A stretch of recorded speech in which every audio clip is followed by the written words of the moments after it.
All right, we had to adjust tonight, everybody. I'll let y'all get in here. Know there's a lot going on in the world of HBCU football and basketball. This is really the banner season because we got two big time sports going on. Hold on a second. I got to take a phone call.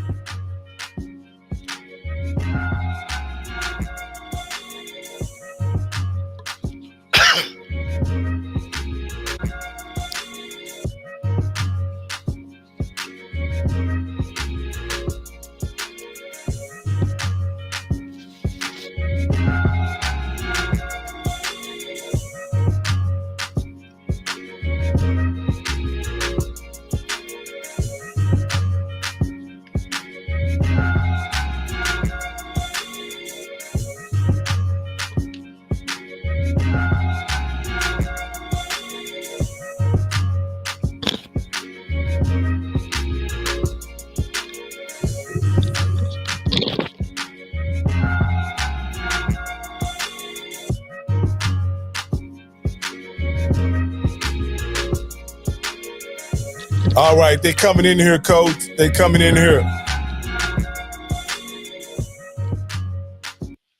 I'd like to welcome everybody to HBCU Coaches Corner. I'm your host, Rocky Miller, along with my man, Coach Steve Campbell. Steve, let me take this call and you go ahead and finish the introduction. Oh, yeah, absolutely. Well, guys, listen, we're on a Wednesday night. Had to move it from Tuesday, but listen, we got a couple things we're going to talk about. I am excited because we're going to have our coach from Morgan State, defense coordinator, Antone Sewell on. And, hey, man, we're going to talk some HBCU basketball. I've been waiting to talk some HBCU basketball, and one of my new nephews, Herbert Sewell, is going to come. The third is going to come on and really break down HBCU basketball tradition and what we got to do to really get us supporting HBCU basketball. So we got, a lot of good things. And you know what? We might even talk about these coaches and their salaries. Because I ain't got no problem with what these folks make. But, Scotty did a little show. Folks for A&T kind of got a little bit upset. So, we might talk about that a little bit, too. So that's what we got going on tonight. Please, let everybody know. Sign in, subscribe, hit the like button. And then, man, we're going to have a really good show tonight. And one thing I'm going to tell everybody, hey, man, this is a stress-free zone. We ain't going to talk bad about nobody. Don't talk bad about us. Give us all your information. Give us your opinions in the chat, but we always going to keep it respectful because, as I always say, there's one HBCU. We're all brothers and sisters in this thing. I know we're not going to get along every day, but some days this is just going to be a good day. So we're going to make this a real good day. Super excited for everybody to be here. So Scotty, I'm so used to talking to Scotty, I'm talking about Rocky. So Rocky's got his phone call, but everything. So, yeah, I'll tell you what.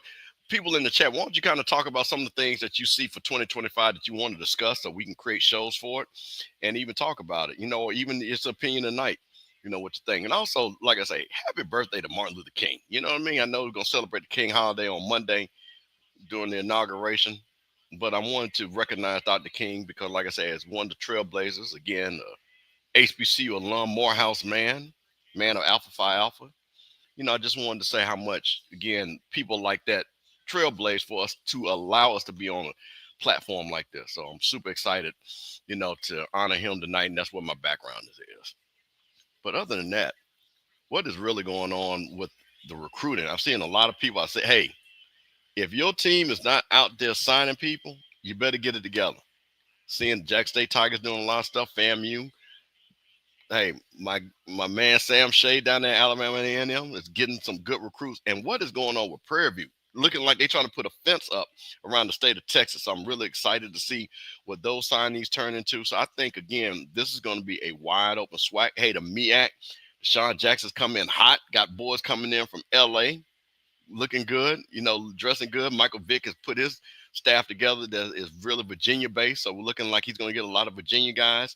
And, again, we know that North Carolina A&T is going to do – North Carolina Central. Coach Oliver's going to kill me.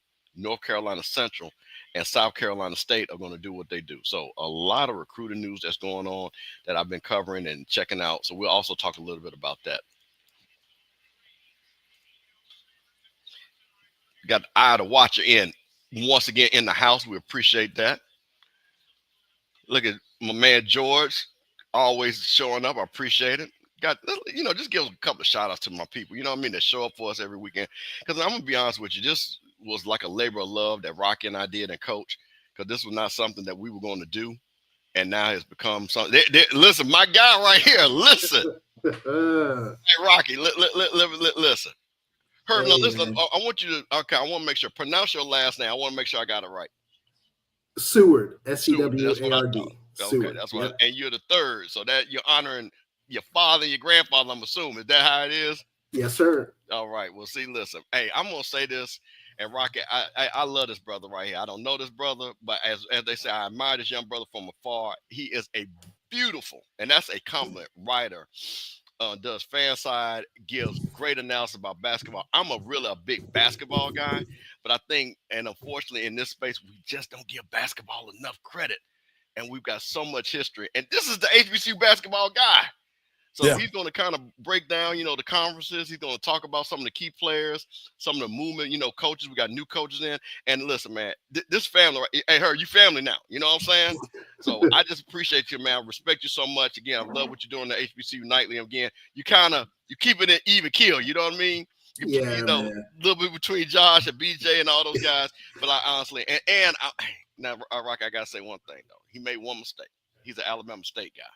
Hey, I think that's a good guy, cuz I love my guy Andrew Body. So for the next couple years, that's one of the guys I'm gonna be rooting for. And Herb, I just want to personally say I watch your work on HBCU Nightly. I appreciate your contribution to that show. I actually wanted to talk some HBCU basketball. Definitely on the women's side is where I've always focused since I've been in the space. Tamika Reed caught my attention a couple years ago while I was in the space, and I really followed Jackson State and her success. She's one of my favorites in my ESPN app, so I follow her over at Charlotte. And I was really, I wanted to have this conversation with Mr. Campbell because a lot of times when we have these iconic kind of coaches that move on, we don't expect much from the program that they leave. But last I checked, Jackson State women were undefeated in the SWAC, and I didn't really expect them to continue on such a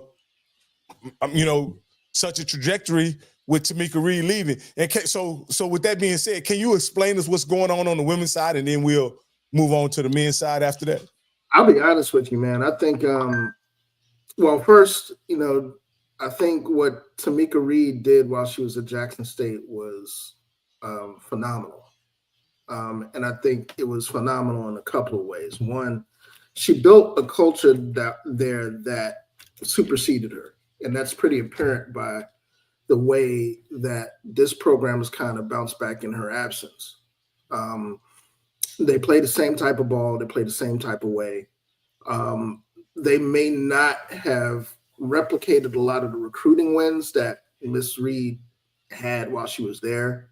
But in the same vein, I think they're still amongst the best in that conference on the women's side. That being said, shout out to Alabama A&M that says, as an Alabama State guy that, it irks me to say that, but they're doing an awesome job. They're on both the men's and the women's side. If anybody's been to that facility that's there on campus, it's one of the best basketball facilities in HBCU basketball, point blank. It's a state-of-the-art facility. I would put that up against any other mid-major or low mid-major out there. I think there's a lot to be said about the impact or legacy that coaches leave. A lot of times we get the idea in our brain that, it's particularly at mid-majors or lower mid-majors, that when a coach, when a coach leaves, the culture goes someplace. And that's not necessarily the case. That coach brings in people, influences people, and those people tend to take what was learned under that watch and apply it. And I think Jackson State's women is a perfect example of it. Now, I've been busy doing polls. I've been busy doing prepping for the debut of HBCU Hoops Weekly. That's going to be coming next Tuesday. And quite frankly, we got some hot news about that. My co-host, I can't really break it right now. Yes, Miak Mike, I was going to get to that too, bro. Tonight is I'm glad we kind of talking hoops in general tonight, man, because what happened in DC tonight is a perfect example of why our basketball product needs to be highlighted more. On the surface, Howard University MEAC Division I program loses at home against Bowie State CIAA program, who happened to actually, is kind of middle of the pack program in the CIAA in their division. But the reality is that's a rivalry game. Anybody that's familiar with hoops in the DC metropolitan area knows that these kids know each other. They see each other in summer leagues. They see each other in AAU. They saw each other in high school in a lot of cases. There's a lot of pride when these games are played. And anybody that's been watching MEAC basketball this year, knows that this isn't some fluke or a flash in the pan. Howard's been really good at times this year. Norfolk State's been the class of the conference. They've played, an incredible schedule out of conference. They beat James Madison at Eccles. They went on the road to number one Tennessee at the time and really gave Tennessee all they could handle for at least three and a half quarters of the game. I think they only lost by like maybe 10 or 15 points, if that. They've been one of the best, arguably the best HBCU Division I mid-major out there. And it's a tribute to what Robert Jones has done with that squad, with that program. They got some outstanding players. There's been some outstanding performances in HBCU basketball. Howard's freshman, and I call him like the freshman of the year in all of HBCU basketball, and Blake Harper. Cam Hobbs over in Morgan State. They pulled off a win against Norfolk State, ironically, on their home floor. He's had 7 or 8 plus 20-point games, straight. And a lot of these performances, we really don't get a chance to see a whole lot because, again, our platforms are, kind of limited in terms of what we see on the mid-major side of Division I and Division II. Speaking of Division II, the CIAA is a track meet at this point. You've got 2, undefeated teams in the division, in the Northern Division in Virginia State and Lincoln in Pennsylvania, Julius Hodge. Anybody that knows who Julius Hodge was from ACC days, that's old school ACC guy. And he's come in at Lincoln and turned that program into, he hasn't missed a beat. Lincoln won the CIAA last year, and they look like they're on the course to not only return to the tournament as a favorite, but they look like they can repeat. Virginia State is undefeated in conference. They're 10-5. There's a lot of really good basketball being played. Well, let me ask you this question as a guy who is a Texas guy and trying to really understand the brands of HBCU basketball, because that's kind of in college basketball. We know the players come and go, but the brands, the school brands, are what kind of make this sport what it is, right? Mm-hmm. So let me ask you this: how would you compare the Norfolk brand to the Texas Southern brand?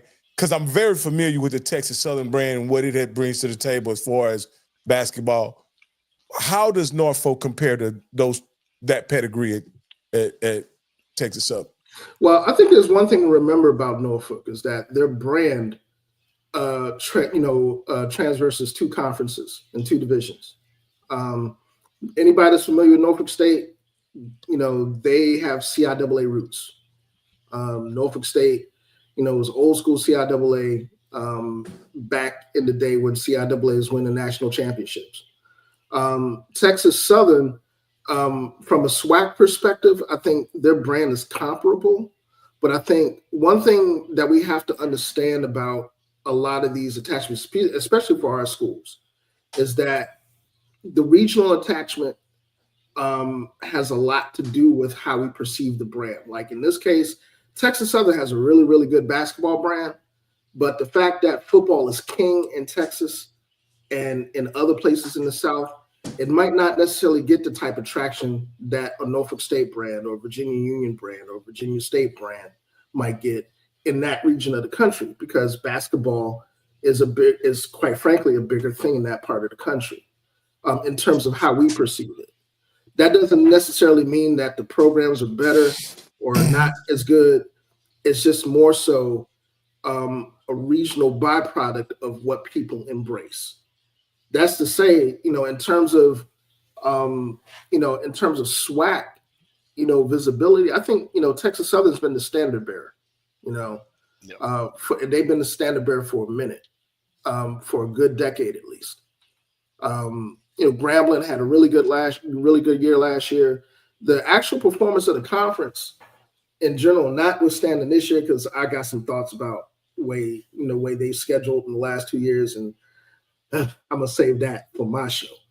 Yeah. But I think there's a lot to be said about the nature of what SWAC schools in particular have to deal with in terms of scheduling, in terms of how they have to schedule and how they have to travel in order to, kind of, for lack of a better words, pay the bills and keep the lights on for those programs. Hey. Now, I think for me, admittedly, I've been ultra critical of that because I'm a big fan of more regional scheduling and more regional ways of getting partnerships with different conferences, different mid-major conferences to kind of compensate for it. Because a lot of times we talk about, conference perception of conference strength. We can see that in the net and Ken Palm rankings for conferences and stuff. It doesn't fare well for us, particularly in the SWAC. This year it's been pretty brutal, but I think that's not indicative of the basketball product or the quality of the product, because I think once you get in conference, I think the SWAC is going to be just as exciting as the MEAC. I mean, in my opinion, it's wide open. You've got Jackson State at the top of the conference right now at 3-0. Prairie View is right there. And some of the favorites that we were looking at, I mean, Southern's at the top of the conference. I think Southern right now is probably the most balanced squad in the conference on paper in terms of their performances. But I think the big thing about, and I want people in the audience to really kind of understand where I'm coming from in terms of how we perceive the basketball product, is that, again, in SWAC country, football is king. There's no other way to say it. And it, even when football's in its off season, football's still king, because you're still talking about off season. You're still talking about recruiting classes. You're still talking about spring football. You're talking about hires for coaches for specific programs. And that narrative just kind of dominates that whole thing, and that's not necessarily a bad thing, but I think it's something that, particularly in our schools in particular, we have to really embrace, a lot of the rivalries the same way we do in football, on the football side. Herb, let me ask you a question. One of the things that we know, and we've seen this, how big of an impact is the transfer portal been in basketball? We've seen it in football, but do we see a lot of guys moving down from, again, D1? Well, like we're all, let me say this, let me clear this. We are all D1, moving from a larger school to as HBCU mid-major. Do we see a lot of that transition, or are these teams really being built by coaches that are recruiting high school players and building these guys, such as a Norfolk program or what Johnny Jones is doing down at Texas Southern? I think it's both. I mean, I think the transfer portal has been huge. And I say this for mid-majors because I think one thing, the difference between basketball and football is that it takes a lot less to transform a program. Okay, you get a good coach in, you get a good staff in, particularly staff that understands the importance of the portal and the importance of local recruiting and actually getting out and navigating, whether it's high school recruiting, whether it's getting onto the local AAU scene and recruiting or recruiting JUCOs. I think both are factually correct for us. If you look at Hampton, Hampton is what? They're 9-8 in the CAA this year, which is a complete turnaround from last year. Head coach Ivan Thomas, brand new coach, came in from Georgetown, completely revamped that roster in terms of the transfer portal, in terms of local recruiting. He's a local guy, from the Hampton Roads area. So he's tapped a lot of those relationships with a lot of AAU and high school and other entities in that area. Same thing could be said for Howard. Kenny Blakeney has done an outstanding job there. I've already talked about Blake Harper. Blake Harper is a direct result of Kenny Blakeney's, ties to the DC metropolitan area recruiting, specifically one of the best high school conferences in the country, if not the best, in the WCAC. That's where, Blake Harper comes from. He's a Gonzaga product. Anybody that's familiar with the WCAC, you're talking about DeMatha, Paul VI. That's that Washington Catholic League where exactly. You're talking about a lot of superstars that and I saw you're originally from DC, Maryland area?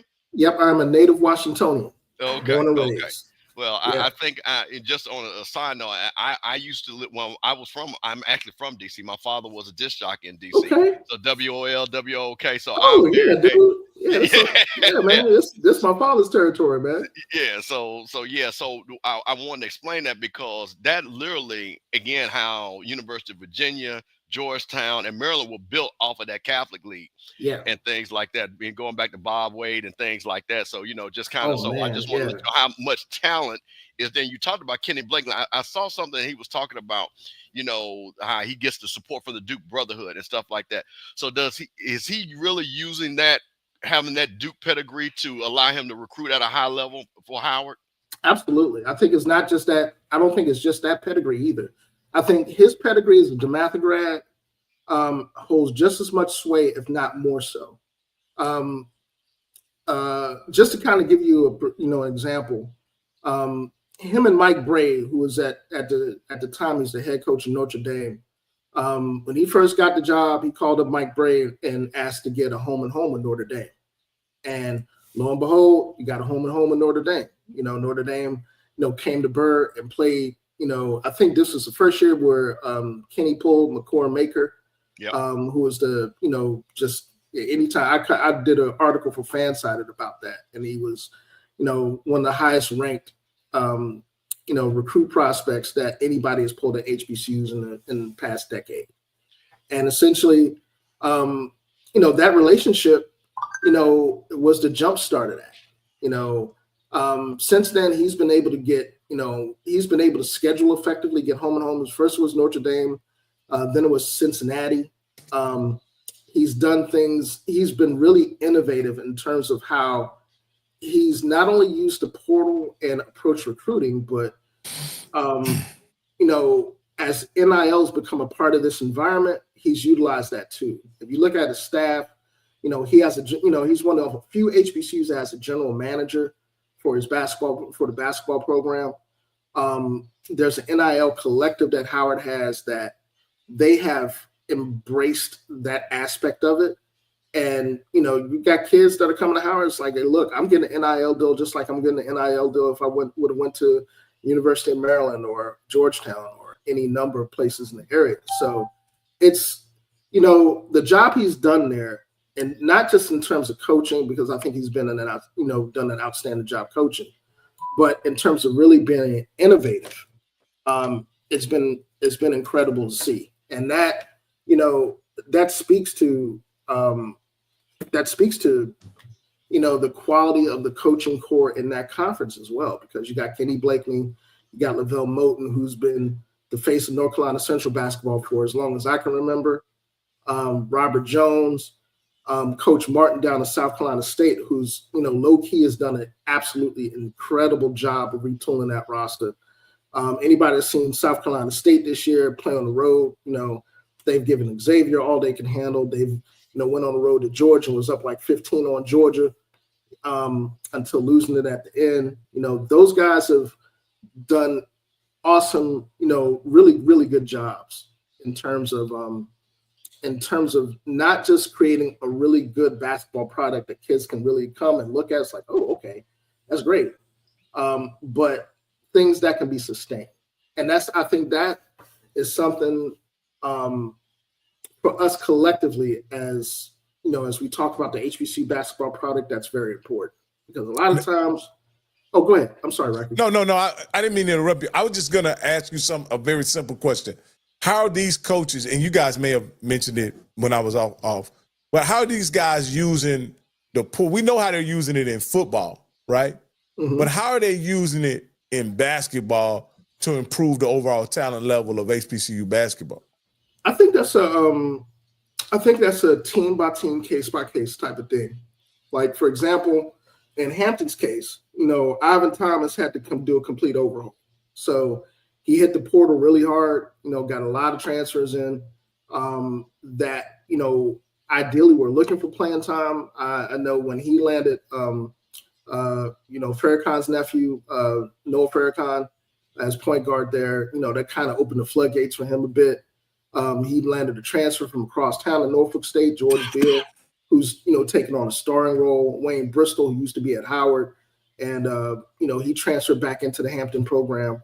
I think depending on where you're at, what program you're talking about, the reliance on the transfer portal is there, but it may not necessarily be as prominent at some programs as it is at others. It just really depends on coaching philosophy.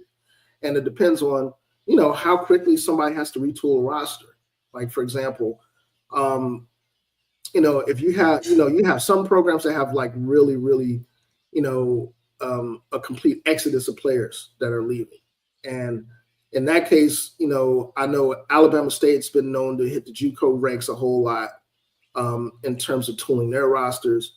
Not so much the portal, although the portal has become a really good big thing for them this year with Deontay Bass coming in from Georgetown and Tyler Mack coming in from University of Maryland, Eastern Shore, and some other places. I think, again, how we look at the transfer portal as it relates to mid-major basketball, HBCU basketball in particular, is a little different than what everybody else does. Because a lot of times we'll be taking those transfers that are coming from JUCO and that are looking for playing time. NIL may not necessarily be the focal point for some of those programs. Like Howard might have an NIL program in place, but somebody like, say, South Carolina State might not, or Coppin State might not. Coppin State might heavily rely on JUCO and high school recruiting to develop players because of their proximity to the Baltimore market and their proximity to Baltimore public basketball and prep basketball. So it really depends on the coaching philosophy, what the coach is aiming to do in terms of how he's trying to build that program. But I think one thing that our audience needs to kind of understand, absolutely right. Yeah, there's a lot that happened after Len Bias's death. And I mean, yeah, anybody that's from the DC metro area, man, you know. That Maryland program was in purgatory for a long time after that happened until Gary Williams hit. But, I think Jonathan Barrett in the chat mentioned something that's really interesting for Mo Williams. Yeah, Mo Williams, part of the reason for him going back to Jackson State was recruiting, because he has those networks and has those ties in that area of the country because he's from there. He's tied into those networks. So whether it's JUCO, whether it's, him pulling somebody like, Deontay Ruffin, who's a McDonald's All-American. That's very rare that any HBCU pulls a McDonald's All-American. He landed him at Jackson State, and he's making a difference this year. He sat out last year. It really, really depends. It really depends. I know Texas Southern has prided themselves on developing talent, taking the occasional transfer. Prairie View has been more active in the transfer market in terms of the portal. It's same thing with Grambling. I think Grambling has really, out of anybody in the conference, I think Grambling in the last 2 or 3 years has been the success story for how you use the portal. because they have really, transformed that basketball product of Dante Jackson, utilizing the portal. So I think that in itself was, that was A1. Yeah, I wanted to also ask you this particular. Hold on, let me get my stuff right. Uh-oh.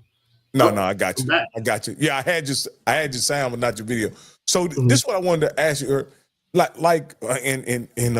And I'm not picking on the Rattler, but there was a lot made of their head coach when he was hired, and I guess you could say the overall acquisition of him and how he was acquired, this, that, and the other. I know that there were some people in the fan base that was excited about him, but I think based on who hired him, there was always going to be trepidation about that hire, right? So can you just break us down on what you thought about that hire and also how it's going so far for the FAMU Rattlers? I mean, to be quite honest with you, I thought it was a steal. If you've seen what Coach has done at the NAIA ranks at St. Thomas, which is not an easy place to win at, regardless of division of basketball. Dude is a winner. Kerry can build programs. And the fact that, AD Sykes was able to pull him and hire him, even with all the controversy and stuff, and I don't want to necessarily minimize how much of an impact that had, because, I have my own personal views in terms of how you treat coaches once you hire them. Well, okay, listen, I'll say it for you. And this has, if you don't like it, you cannot hire a coach on a 1-year contract. Exactly. You just can't. You can't. And I understand. Here's the thing, and I'm going to say this, and I'm going to get 50 million texts. This just goes to show you that the lack of knowledge about basketball. You know what I mean? And thinking that you can just turn it on off, but so that to me, out of one of the things, and I'm pretty sure that our new AD again is going to be able to evaluate Coach and to give him the proper contract that's going to allow him to build a program. Because honestly, if I'm Coach, you coaching 1 foot in, 1 foot out. You don't feel comfortable. So I'm just saying that. So you don't have to say it.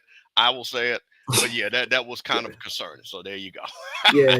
Well, let me speak on behalf of the OBGs. Did she have the latitude to offer him any more than that, considering how her situation was in turmoil? Well, I'll just say this, man. I mean, regardless of whether the AD had the latitude to do so or not, and I'll just say this from the perspective of a coach, if an AD has faith in you to transform their program, which is what they're asking Prairie to do, that board of trustees undercutting that AD is essentially undercutting that coach. I don't care what anybody on the board says. I don't care what the rationale for it is. It's sending a direct message to the coach that you don't believe in me to do the job. And that's something that is quite literally, that's a no-no for any coach at any level in any sport. If you're going to, if your AD makes a judgment call on the coach and they bring this coach in, because I know we talked about this on HBCU Nightly at length, in regards to, the stuff that was going on with the athletic director and everything else. The bottom line is that you got a quality coach here. And what I mean by quality is that this guy transformed an NAIA program in St. Thomas of Florida that really didn't have any recognition into a perennial national championship contender at the NAIA level. And he has been proven to have relationships and recruiting in the state of Florida, back home in the DC metropolitan area where he's originally from. And he's an analytics guy as well. So I think one of the things that at least bothered me during this whole process of observing this play out with Florida A&M and how they went about, getting Curry prepared is that, one, you are already late hiring him in terms of recruiting and in terms of, team building for the next season. Okay. Second, once you do what they did in terms of giving that man a 1-year contract, you effectively handicap him recruiting for any future recruiting, because essentially a kid that's going to come into that program and look at, okay, I like the coach, but is the coach going to be here when, I decide to commit? You don't know that. And as the coach can't really give you a definitive answer, just yes or no, to say whether or not, hey, look, I envision you playing the 1 or the 2 here. I envision you being a really main piece here, but I may not be here, or my staff may not be here. So that in itself is problematic. That was really what was, to me, that was problematic about the 1-year contract. So, hey, Coach Cole, I wanted to get you caught up. We brought Herb Sewell on to discuss HBCU hoops. He has a podcast that's starting here this week, and so we wanted to bring him on, give him an opportunity to give us an update on HBCU hoops. This specific issue that we're discussing right now is the fact that the coach at FAMU, the basketball coach, was hired under a 1-year contract by their previous AD, one of Coach Campbell's favorite ADs that FAMU's ever had. Don't do that. Don't do that. And I want to set the record. No, she did not give him a 1-year contract. She did not do that. So let's set the record. That was the board of trustees. The board of trustees. So that because one thing what we don't do is misrepresent anything. She offered him a 3-year contract. They looked at it. They said, no, we're not comfortable with that. And then bottom line is that they gave him a 1-year contract. That's what happened. The board of trustees signed off on it. Well, firstly, I want to apologize for my tardiness, man. I've been having a day. I didn't lose my phone. My phone don't went out. Man, I'm on my way trying to go ref a game. Don't have directions. I'm getting directions from a girl that get me where I am, end up at the wrong place. Had to go somewhere else. Man, I've had a heck. Then the game I'm refereeing, Stewart, it went in overtime. And I apologize, man. And thanks, Bishop, for allowing to get this good guest on our show tonight. So, man, I just want to apologize to everybody.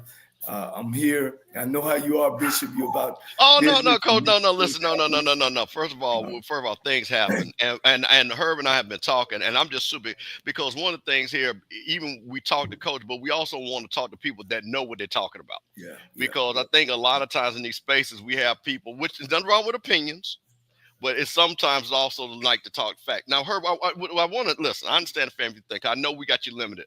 Let's talk about, because this is what's really important to me. Mm-hmm. We've got 4 conferences, right? Mm-hmm. Let's go round robin, and on men's and women's side, tell us some of the players we need to be looking at, some of the guys that you're excited about. So let's start with the SWAC. Who are you excited about, men's and women, and what do you think they're going to bring to the table going into the season? Well, I'll start with the men's because I haven't had a chance to really focus on the women's side. Okay. So, outside of, Norfolk and a couple of handful of teams. So I want to be fair in representing them. But starting with the SWAC, I tell you what, man, Dr. Bradley, UAPB, he's played 2 games. Okay. He's dropped 30 points in both games, and he looks like a complete impact player for those guys. I look at Alabama State. When Alabama State has been consistently good and they get out in transition, that backcourt rotation of Lamar Knox, CJ Hines, on occasion, TJ Matlock, although Matlock is kind of floats between the 2, 3, and the 4 on occasion. They've been really effective at times when they're able to get out and pressure, and they're able to really, just use their defense and turn it in transition.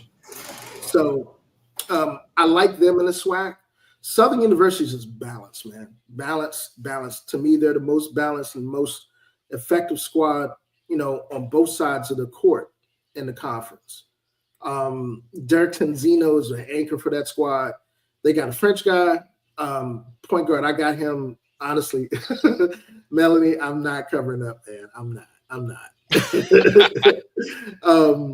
They've got a French guy. I don't want to butcher his first name. His last name is Diomasi.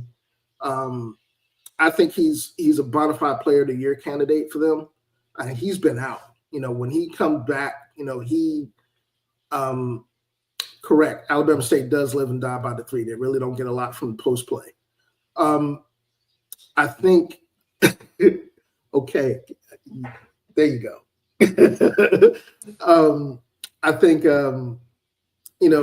when they get Diomasi back, I think they're going to be extremely effective. Marcus Tankersley has been really good for Alcorn. The Ruffin kid that I mentioned from Jackson State, he's one of the reasons why they're 3-0 in conference. He's gotten them off to a really good start. I think, as good as Southern has looked in the out of conference schedule, going into conference play, I think it's wide open, man. I really do. I think there's not a definitive favorite in the SWAC. I think Texas Southern is going to do what Texas Southern normally does, is that they get stronger as the conference season gets on. Prairie View looks like, a little bit more like the old Prairie View that we've used to seeing over the years, being competitive. I like Alabama A&M. I like Alabama A&M and as I mentioned, Alabama State. A&M has a lot of depth. If they can get effective guard play, get effective scoring out of positions 1 through 3, they'll be good to go. The conference tournament expanded to 12 teams this year. Super excited about that. It's going to be really exciting, and I think that in itself is going to make conference play a lot more. It's going to make conference play a lot more meaningful. Not that it wasn't already meaningful, but there are going to be more positions for people to get into conference play. And once conference play hit, you know how March is. You know how conference play is. You got upsets. People can win. At any point in time. So, as far as the SWAC goes, I'm looking forward to that. I'm really intrigued with the CIAA race. Particularly in the CIAA North, you got 2 undefeated teams in the conference. At 5-0, that's Virginia State and Lincoln University of Pennsylvania. By the way, which another ACC guy, Julius Hodge, he's head coach at Lincoln this year, and those guys have not missed a beat. They won the CIAA last year, the CIAA tournament, and they have really effectively hit the ground running. This is one of those things where when I say the transfer portal can really, give you a ready-made team under the right circumstances, particularly at lower divisions of Division I or at D2. This is a perfect example. If you look at Lincoln's roster, that entire starting lineup is transfer portal. Wow. The entire starting lineup, maybe with the exception of Thomas Sorbo, who was a returner from last year's conference play. Now, are they getting a lot of guys from the Philadelphia area? Exactly, Philadelphia and New York. And that's again where Julius Hodge's recruiting ties are at, and that's where he's pulling a lot of those kids from. Whether it's from transfer portal, whether it's in terms of high school. Conrad, I got a good I see your question. What's the problem at Morgan and Coppin, coaching or something else? My colleague Banks on HBCU Nightly may not like to hear this about Morgan because I think he doesn't. I think Broadus is worn out his welcome with him. But I think Morgan has always been a piece or a component away from really fielding really good teams. It's not about the talent there. I think in Coppin State's case, Larry Stewart has a hard job ahead of him because one, Coppin is not necessarily an easy place to recruit to. You really have to. One thing that we've seen in Coppin in terms of recruiting recently is the lack of emphasis on local talent. Now, let me ask you a question. Wait, I don't want to cut you off her. Now, wait a minute. Is that the Larry Stewart, Mr. Mean Larry Stewart, former NBA player? That's Mr. Mean. Mr. Mean. Okay. Yeah. All right. I just wanted to point that out there. Just wanted to give that. There's some legends on that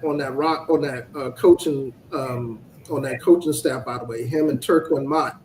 If you're familiar with Turquin Mott, both of those guys were part of that Coppin State team back in 1993 that knocked off South Carolina and almost made the Sweet 16. Fang Mitchell. Fang Mitchell squad, correct. Yeah, Jonathan Barrett. Julius. I think Julius Hodges hire there at Lincoln was not only was a steal, but I think if they keep him there for any period of time, he's going to build that program into a position where not only they're going to be winning in the CIAA, but they're going to be a regional power as well. They're going to be, in the regional Atlantic rankings. They already are this year. Them in Virginia State. Lonnie Blow at Virginia State's done a really good job. He's been there a long time. And I think the good thing with Lonnie, if you want an example of how a program can effectively recruit the state that they're in and build high school relationships, take a look at Virginia State roster. That roster is all Virginia, and with maybe a speck of DC metro area in it. So I think those, the CIAA race, particularly in the North, is going to be really, really compelling to watch. SIAC, I think, is the usual suspects. You got Miles College. Miles is holding down the West, man. Those guys are, Coach Watson is, what can you say? I'm surprised he hasn't been hired anyplace else yet.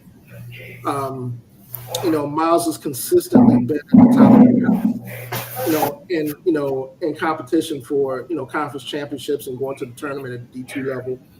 Clark Atlanta, the same thing can be said. The job that Coach is doing there at Clark Atlanta is incredible. And I think between them and Morehouse and Edward Waters this year, Edward Waters is an eye-opener for me this year. They're 6-2 in the conference. I believe 5-2. Sorry, 5-2 in conference. And they've got some athletes, man. Those guys can really score the rock. I'm impressed to see how they look in the CID, not in the CID, but the SIAC. You can't forget about Albany State. They've come on when since conference play has started. So those races on the men's side are really going to be really compelling. The one thing I will say about the women's side is, look, what can you say about Norfolk State? Honestly, Diamond Johnson, Kara Willer on the Norfolk State side. Those guys are ranked number 8 in the mid-major top 25 poll again, and Diamond Johnson is a semifinalist for the Becky Hammond Award. That's the award they give for the top mid-major women's basketball player. So I look at Norfolk State's women and the job that Coach Vickers is doing with those guys. And, I mean, to be quite honest, I don't see a lot. I see Howard being, Howard and Coppin State being competition for them in conference. But if they get through conference and they get through the tournament to March, I see them being no lower than a 14 seed. I was just about to ask you that. What seed do you think they would be in? I mean, honestly, I think the 14 seed for them would be low. I think they're every bit of a 12 seed, maybe 11, given what I've seen this year. And Norfolk State on the men's side, again, Coach Jones has done an incredible job there. We mentioned, Howard University and Kenny Blakeney, the job he's done. Although tonight, Bowie State came in the Burr and upset him. And that, again, is, that to me is indicative of the nature of our basketball product, is that, how can I put this? The margin of error between Division I mid-majors and Division II for HBCU basketball is razor thin. Either you get a really good coach or you get 1 or 2 players that can make a difference. And tonight was one of those nights. In Blue State, you got Warren Maganda. Dude had a career night, hit a buzzer-beating 3 to put them ahead with like 2 or 3 seconds left. And it was a heck of a game. Maryland Eastern Shore, I think Coach of Maryland Eastern Shore is going to take at least one recruiting cycle to get more of the players in that he wants. If you're familiar with, Cleo Hill Jr., he had a winning tradition at Winston-Salem State in CIAA. And he's a program builder. I think even though the record this year is not necessarily indicative of that, you give him a recruiting cycle too, he's going to be straight. I think he's going to be good to go. Now, Herb, let me ask you one question. I'll turn it back. You've been around. What do the programs need to do to market themselves better to get people to come out to support you? Because here's the thing I just want to break down. Now, you're talking about Houston, hotbed of basketball. New Orleans, hotbed of basketball. Memphis, hotbed of basketball. Jackson, Mississippi, hotbed of basketball. Atlanta, Georgia, hotbed of basketball. You know what I mean? Nashville. And then, like I said, we can always, and the whole MEAC is basketball. But we have cities that are basketball, have a nice, beautiful high school basketball history, but it just does not translate for people going to the games. And I understand we are, as SWAC is known the football conference, but we have had outstanding basketball players that have come through the conference. And what do we need to do? Is it, like I say, hey, have special nights? Is it that we need to let people in free? What do you think to do? Because to me, and the reason I'm pointing this out, one of the easiest ways to raise money is to get to that tournament and get in that first 4 game and win 2 games. Yeah. I think the biggest thing, at least to me, I think the biggest thing to me is, one, it starts on campus. It starts with getting, building a really good game day environment, and that starts with student culture. That starts with, making it an event to go to a basketball game. Like, for example, you take a look at, some of the usual suspects in the D1 side. Like, let's say I'll use Duke. I absolutely hate Duke, but I'll use them as an example. Yeah, I hate that you did that, but that's okay. We're gonna let you slide on that. Hey, I'm a Maryland guy, baby. Yep. But Duke, besides them having a really, really great basketball product, it's an event to go to a Duke basketball game. It's, the ticket to get into a Duke game is, it's standing room only. It's hard to get. You got the kids that stand outside for days, overnight, 48 hours before a game to get into a game. Now, that's not to say that we have to have that type of cachet, but the biggest thing that we can do is start to make those events, particularly for students that, are going to be, some of the main people that are populating our games during the season, to make those things an event, incentivize being at games. Now, that doesn't necessarily mean, okay, run a contest every 5 seconds, so you can, win a television to be at a game. That means make the game day experience an enjoyable one for students. And more importantly, particularly for HBCUs, since we're the central part of our communities, that appeal has to extend to those communities as well. So, like, for example, I use Montgomery as a great example. When I was at Alabama State, the Acadome, to me, it's still one of the best, venues to catch a college basketball game in the SWAC. However, unless there's a rival there like Alabama A&M or Jackson State, you don't see the type of influx of fandom to fill that out and make it a really good game day atmosphere. And that's something that, again, I think that varies from program to program, because I look at Norfolk, I look at North Carolina Central. Those guys don't have any problem getting local, because fans have embraced, those basketball programs. Conversely, I look at Morgan, I look at Coppin. Howard has gotten a lot better since Blakeney has gotten there, because they've done a lot better job in terms of marketing to the local community. And the students are really well engaged when, they're approaching that status where going to Burr during a conference basketball game is an event. So right. The environment there, it reflects it. I think that has to, for our schools across the board, that has to change a lot. Now, I'll give you an awesome example at the NAIA level of, that being the case, and that's Langston. Langston, I talked a lot about Langston last year during first season of my podcast. Those guys came within an eyelash of winning the national championship at the NAIA level. That's the coach I thought we were going to hire. I thought there was going to be an opportunity to bring him to FAMU. Yeah, I got a chance to talk to Chris. I had a chance to interview him, and Chris Wright is well, I'll just say this: if anybody you know, an HBCU basketball hires Chris Wright, you better roll out the red carpet for him, because that dude is worth every penny. And there's not too many coaches at any level that can go to a winless program and transform that winless program within a season to 23 wins, 25 wins, 30 plus wins back to back. That is amazing. You don't see it at any level. No. You know, I think, you know, shout out to Coach Wright. He's been, you know, he was really gracious in terms of giving me his time last year, you know, and covering his program. But I mean, I say that to say that who you hire in that program that generates excitement has just as much impact as the marketing that you do.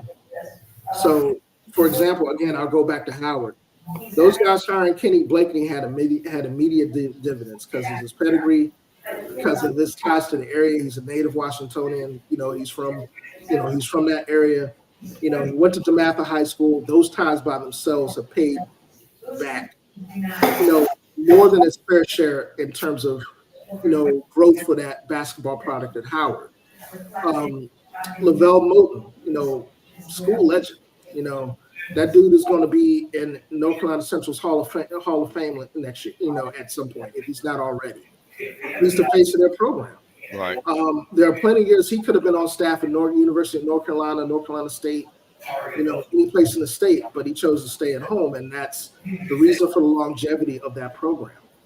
You know, Robert Jones is doing the same thing in Norfolk.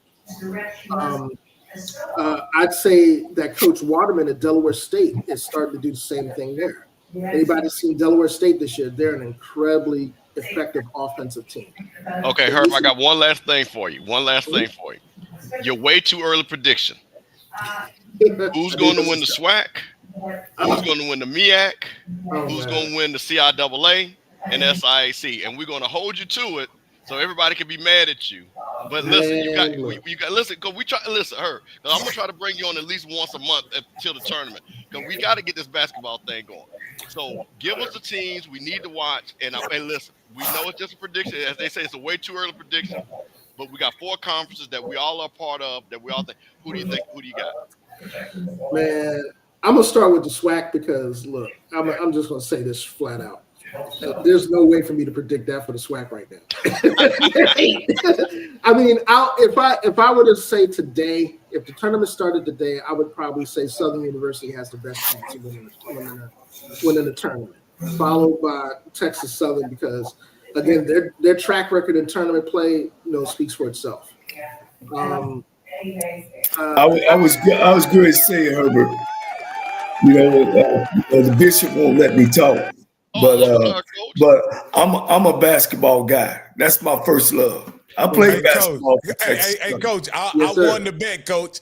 I won the bet because I knew you was gonna bring up your basketball career at Texas Southern. I was actually going to set it up. I was going to set him up. Hey, I've been sitting there talking. We talking all these schools. And Texas Southern is one of the winningest programs in college basketball. He talked about it before you got on, Coach. I did.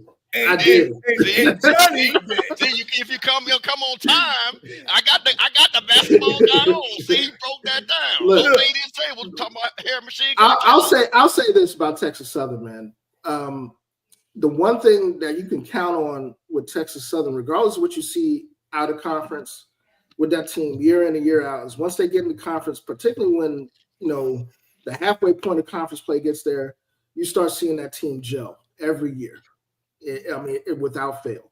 By the time tournament time gets there, that's a team you don't want to see in the tournament, and it's played out repeatedly. And you see that, you know, with Texas Southern's performances in the first 4. Look, I mean, the track record speaks for itself. You know, as it relates to Scotty, you're wrong, dude. As it relates to, you know, this year though, and I say this because I think this is an anomaly for SWAC play this year in terms of what we've seen them, how we've seen them perform out of conference. It's going to take a little bit more time to discern who's going to do what before the middle of the season. Like for me, it's, for example, I looked at, we did preseason stuff for HBCU Nightly. I looked at Texas Southern. I thought Texas Southern would be in it, to really, make a statement. Alabama State, I felt real a way about Alabama A&M because of, their overseas stuff over the summer. Southern, I thought Southern had the parts to be there, particularly with the French point guard that they got. That dude is, like I said, if you haven't seen that dude play, that dude is legit. He never gets sped up. He can get to any place on the floor he wants. Yeah. And, he can run a team. I think that's the biggest thing for me, and looking at this year's SWAC. But right now, in terms of, predicting the winner, man, I think, like I said, I think the usual suspects. I like Southern. We're gonna bring you. Okay, give us a team now, and we're gonna bring you back on the second week in February and let you revise it. So, who we gonna hold you to? Give me a team. Who we gonna hold you to? Well, guys, one thing too is it's a league winner, and then there's a tournament winner. So give us the regular season winner. I think for regular season, I think Southern has the best chance. Okay. Like I said, from what I've seen of the SWAC this year, Southern has been the most consistent on both ends of the court. They play really effective defense. They don't allow a lot of second shots. That's really important in conference. And they've got at least 2 or 3 cats that can really, if you need them to get a shot and they need you to get the bucket, they can go and get it for you. That's the biggest thing that I see out of Southern. The other two, I like what I've seen out of Jackson State so far, even though the record isn't indicated of it. The point guard that they got, look, Ruffin is a dog. That dude ain't no joke. I think he's going to be one of the better point guards in the conference when it's all said and done this year. Alabama State, if they can get any semblance of post production in half-court situations where they're not reliant on the 3-ball all the time, there'll be a problem. I think they're already one of the better teams in the conference on the defensive end of the ball. They turn people over a lot. So I like them. But those are the teams that stick out to me right now. All right, what do you got in the SIAC? Who for regular season? We'll go get regular season, and then we'll bring you back for the tournament. For regular season, West Division, I got Miles. I think it's Miles and everybody else. In the East, I got Clark Atlanta. I think Clark Atlanta is the best basketball product. Followed closely by Edward Waters and Morehouse. Morehouse has a really good mix of offensive players. Edward Waters is a heck of a transition team. I've seen them on a couple of occasions, and yeah, I'm impressed by them. I was really surprised by the product that I saw. And then we can go with the CIAA regular season. Regular season. Yeah. He feels the same way I do. That pit bull. In the North, that's going to be a hard one, man. I think it's going to come down to Virginia State and Lincoln, and right now I'd have to go with Virginia State, and not by much. I think Virginia State has a little bit more in terms of balance offensively, and I think they can play a lot of different styles a little bit better than Lincoln can at this point. Lincoln has got a lot of offensive talent, but I think if you can get up into Lincoln defensively and slow the game down, that's when they start having problems. In the South, I think that's a crapshoot right now. The South. I'd have to go with Shaw. I like in seeing what I saw with Shaw this past week. I like them, but that's not saying much. I think it's between Shaw in that division and Fayetteville State. Okay. And for the grand finale, the last one is going to be the MEAC. That's pretty easy. The ACC of Black college basketball. Now, I'm going to put this caveat out there because, until I saw Norfolk against Morgan the other night, Cam Hobbs dropped another 20 point. I think that was 7 in a row for him. You know what? I still got Norfolk State. I still got Norfolk State as winning the regular season in that. And I think that performance on the road, was a tough one. Morgan has been a tough place, for them to win. On the last couple of occasions they played there. I think Morgan's a dark horse if they're consistent. And I think that's a big if. You don't know what Morgan team you're going to get every night. You don't know whether you're going to get the Morgan team that's going to put up, back-to-back 100-point games, or you're going to get the Morgan team that's going to allow 100 points. Howard,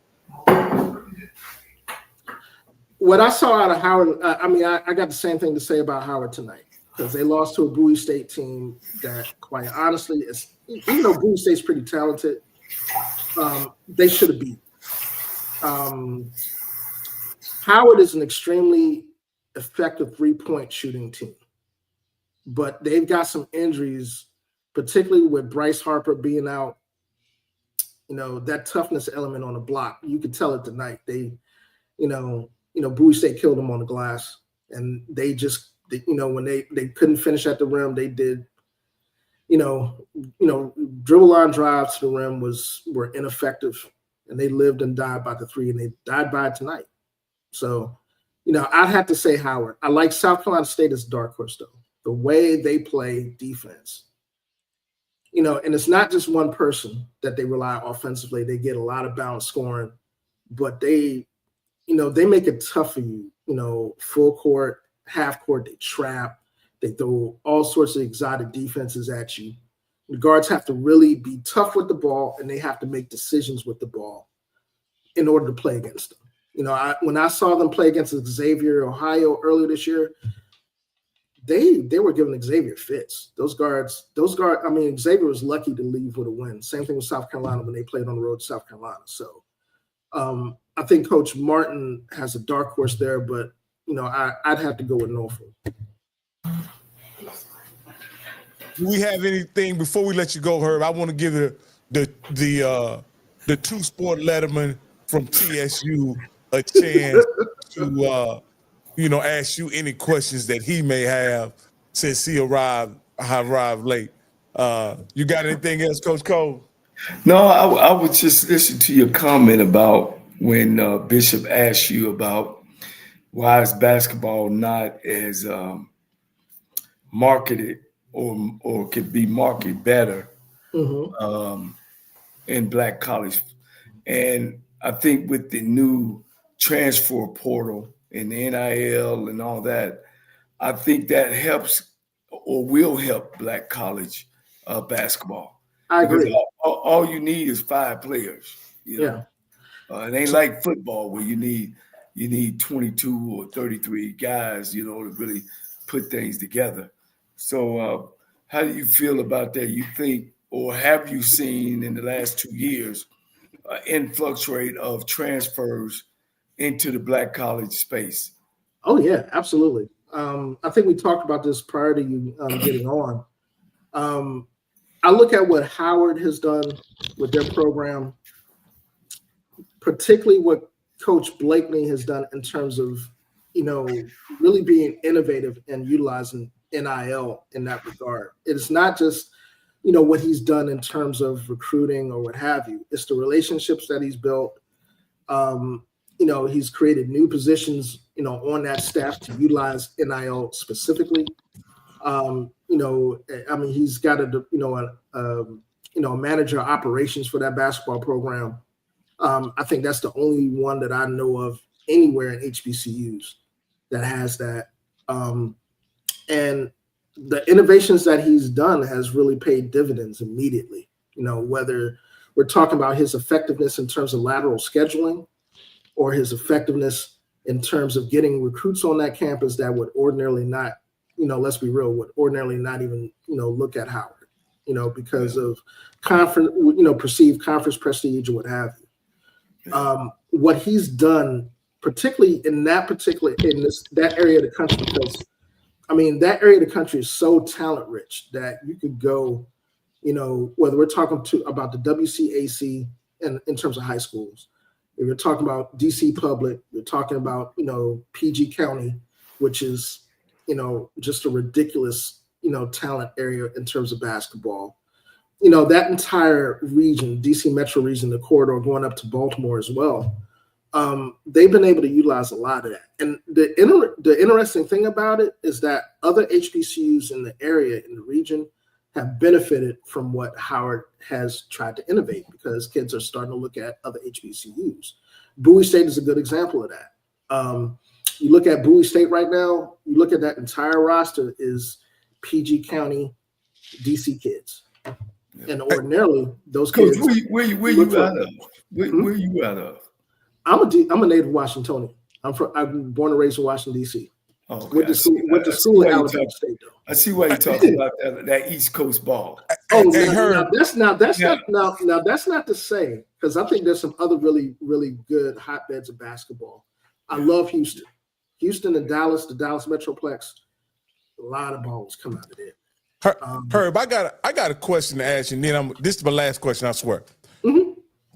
In football, because this is, I think, and this is how I connect the dots as a someone who just come into the HBCU space, why basketball isn't as big a deal as football. Mm-hmm. In football, we have historical giants that play for HBCUs in football. I don't have to go down the list of historical giants. Do you have those same giants in basketball and we just don't hear about the schools that they went to? Or is there not that kind of success from HBCUs to the pro level? Can you kind of explain that if you could? And maybe also Coach Campbell and also Coach Cole, if y'all got anything y'all like to add, because that's one of the things that I think is really unique about football is you could connect the legends to HBCU football. I off the top of my head, I can't, other than Oakley, who is not a legend, I don't know anyone else who played with Lindsey Hunter maybe, but he was a journeyman, as well. So is there anybody we're missing in the pantheon of professional basketball players that has a connection to HBCU? Well, I think it depends on how you define that whole thing. Because I know for me, just off the top of my head, I'm thinking about, Earl to Pearl Monroe, Winston-Salem State University. I'm thinking about Bobby Dandridge, Norfolk State University. I'm thinking about Wes Unseld, Grambling. Willis Reed, Grambling. Rick Mahorn, Hampton University. There are a number of players that have transitioned to the league. Avery Johnson, Southern. Bobby Fields, Southern University. Purvis Short. Yeah, Purvis Short, Jackson State. I think that's a good question, because I think, even if you didn't make the league, there are a lot of legendary players that can be connected to, HBCU basketball. Like we're talking about, like, for example, I can't talk about Virginia Union without talking about A.J. English, for example. A.J. English.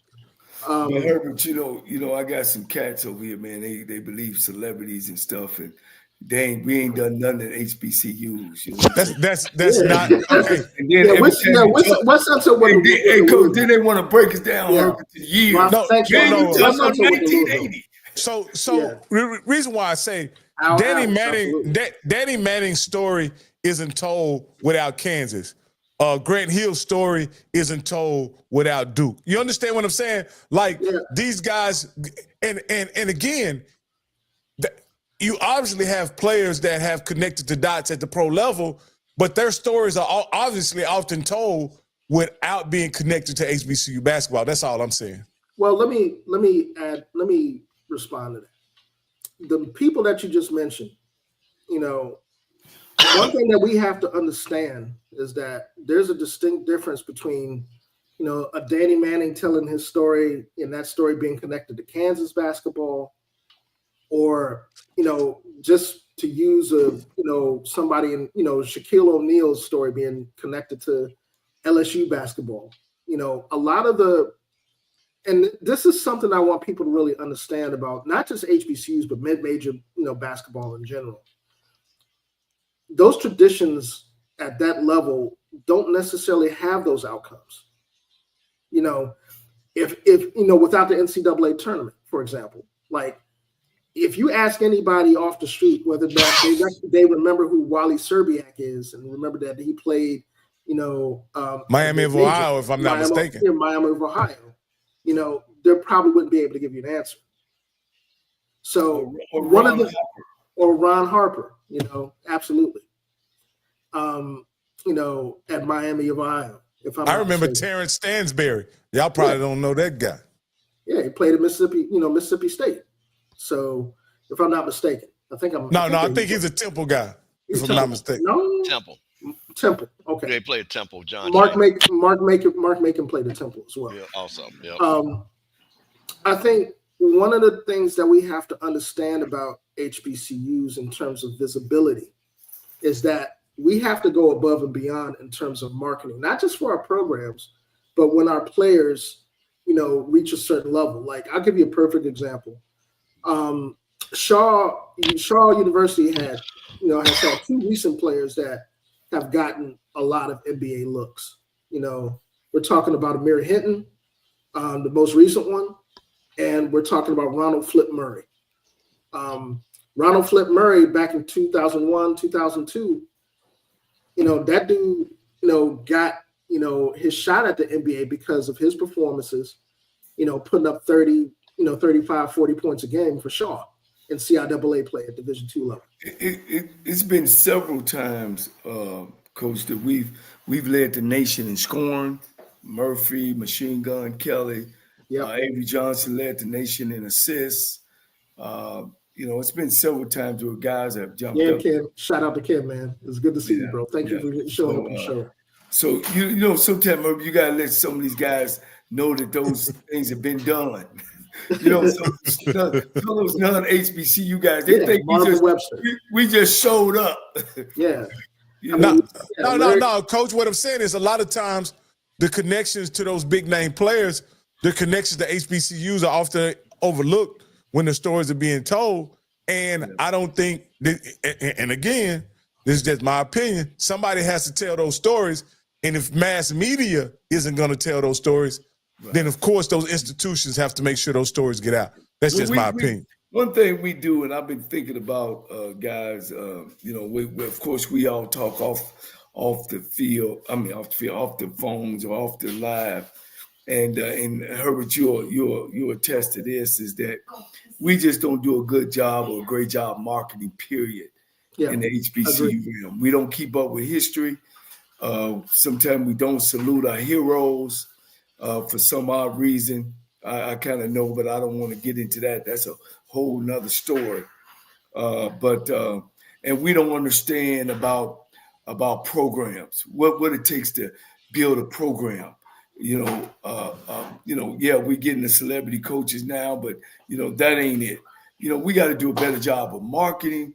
We got to do a better job of no matter who the coach come in, that this is what you're going to do when you get here. You're going to visit here. You're going to be here. You're going to go here. You're going to go here. This is stuff that automatic. This ain't what a coach do not supposed to come in and market this program. He's supposed to come in and be a part of it and sell his program.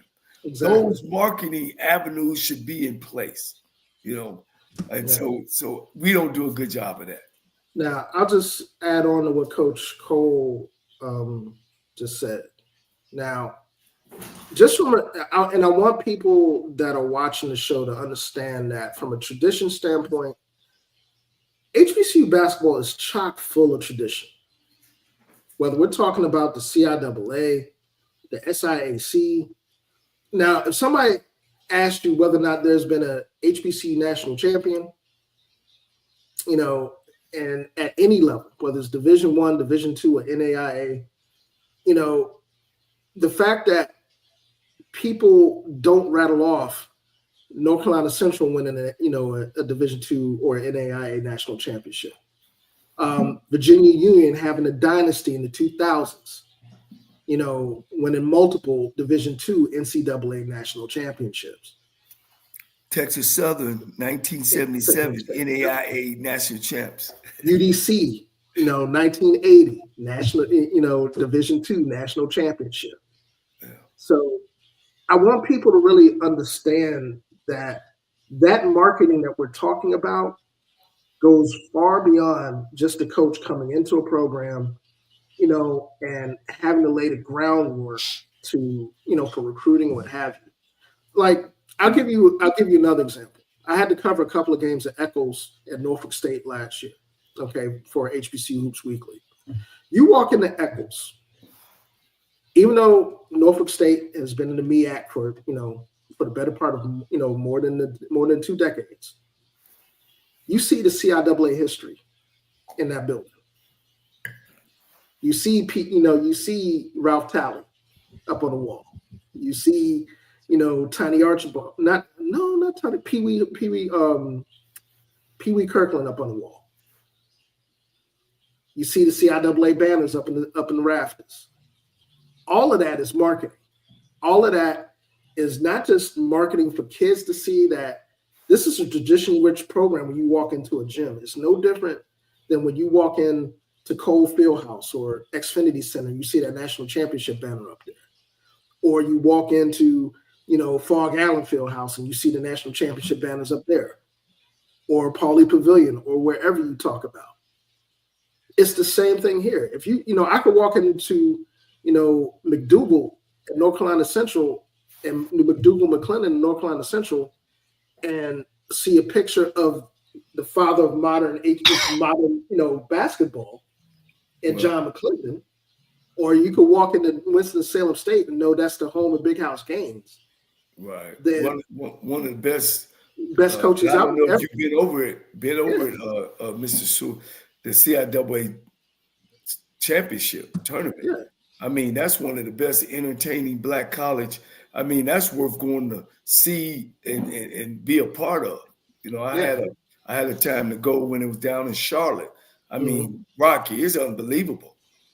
Well, the interesting thing is, even when I was a young guy in the military over in Fayetteville, North Carolina, the CIAA was a big event. I didn't even know it had nothing to do with basketball, but people would ask, are you going to CIAA? And I think back then it was either in Greensboro or Charlotte. Greensboro, Charlotte, maybe even up in the D.C. area, Virginia. It's probably Charlotte. It's probably Charlotte. Okay. It's like the Bayou Classic. It's like a big classic game. It's nice. It's going on. It's the same type of deal. And I think a lot of times people have talked about the CIAA and CIAA fans will probably tell you is that over the years, the emphasis has gone away from, the basketball product to the events surrounding, those games, which, to me, that's a marketing thing. That's something that the commissioner, that the powers that be that govern visibility for that conference kind of have a handle on, But in saying that, there should be absolutely no reason, and every school has this, what I'm saying? Every institution that has this, has any semblance of basketball history in our ranks should be able to either point to its history or its roots to be able to market. Yeah. And let me say this and add this, and this is crazy. Most HBCU have basketball arenas that are better than the football field set up.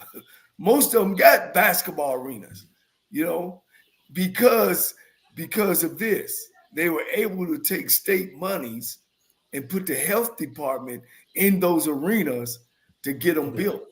And like you say, Alabama, I played in Dunn Arena at Alabama State before they built the Acadome.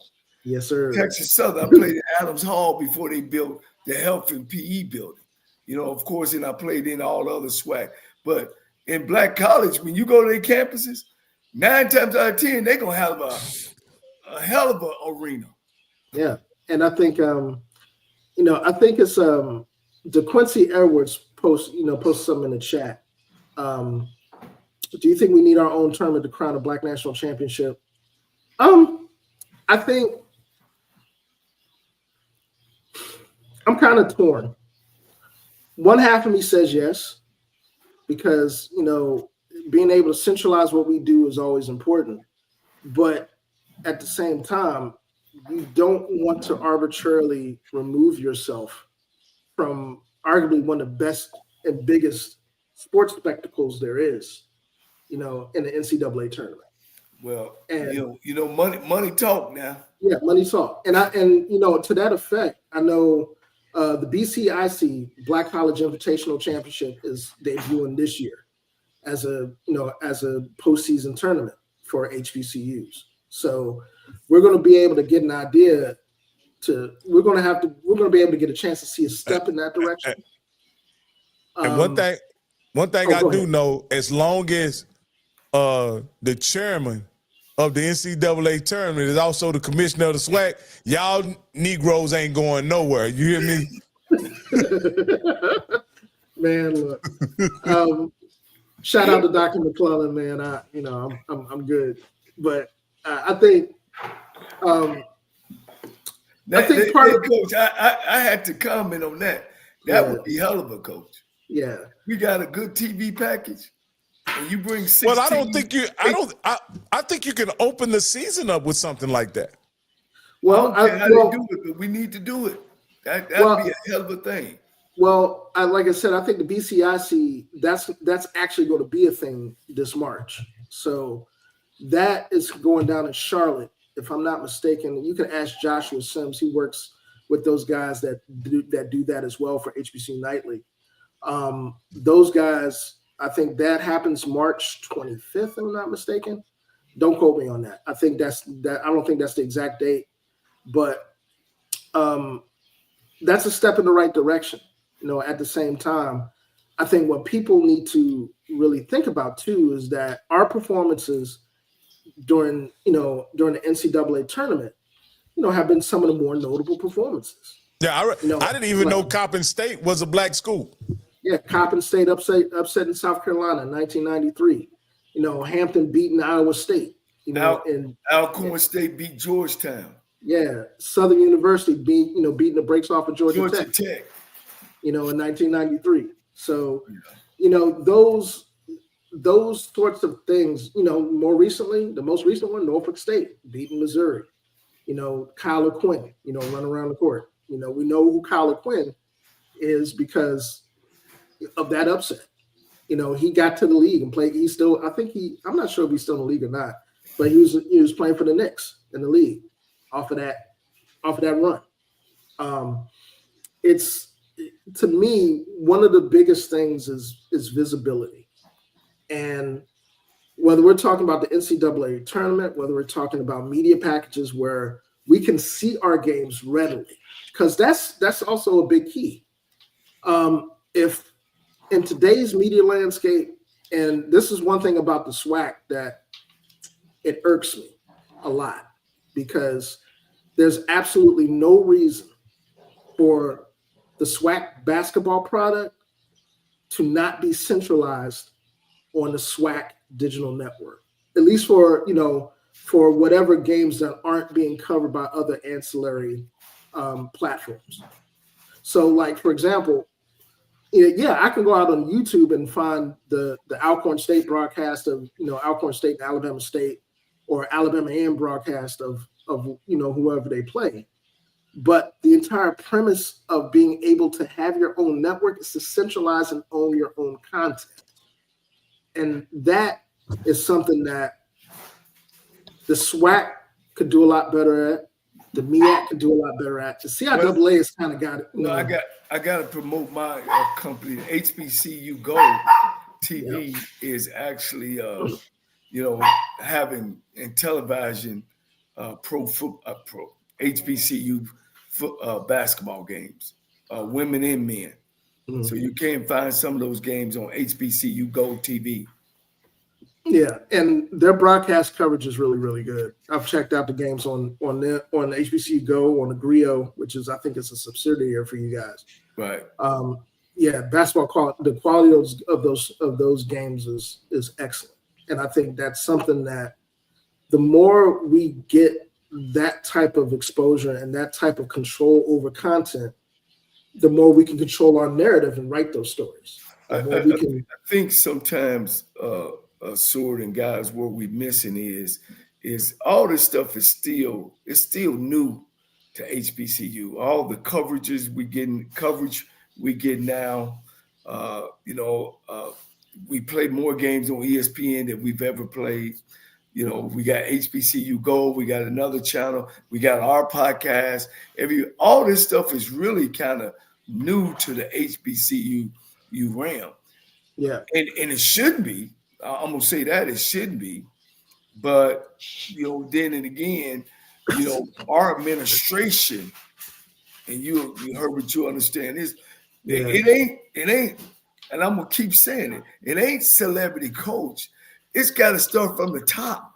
Correct. And it's got to be programmed. And the thing about it, guys, is it ain't new. It ain't new. All we got to do is steal somebody's model, and frame it to our model. But we don't do that. You know what I'm saying? The template's there. And look, that's a good word. Template, you're exactly right. It's there. You just got to shape it and form it to your size. But you got to put your own money up, Coach. Yes. Well, I'll just say this, man, and I'll say this as somebody that has been in the HBCU, sports space for a short period of time. My idea for HBCU Hoops Weekly, there's a website that goes along with the podcast where I do written content.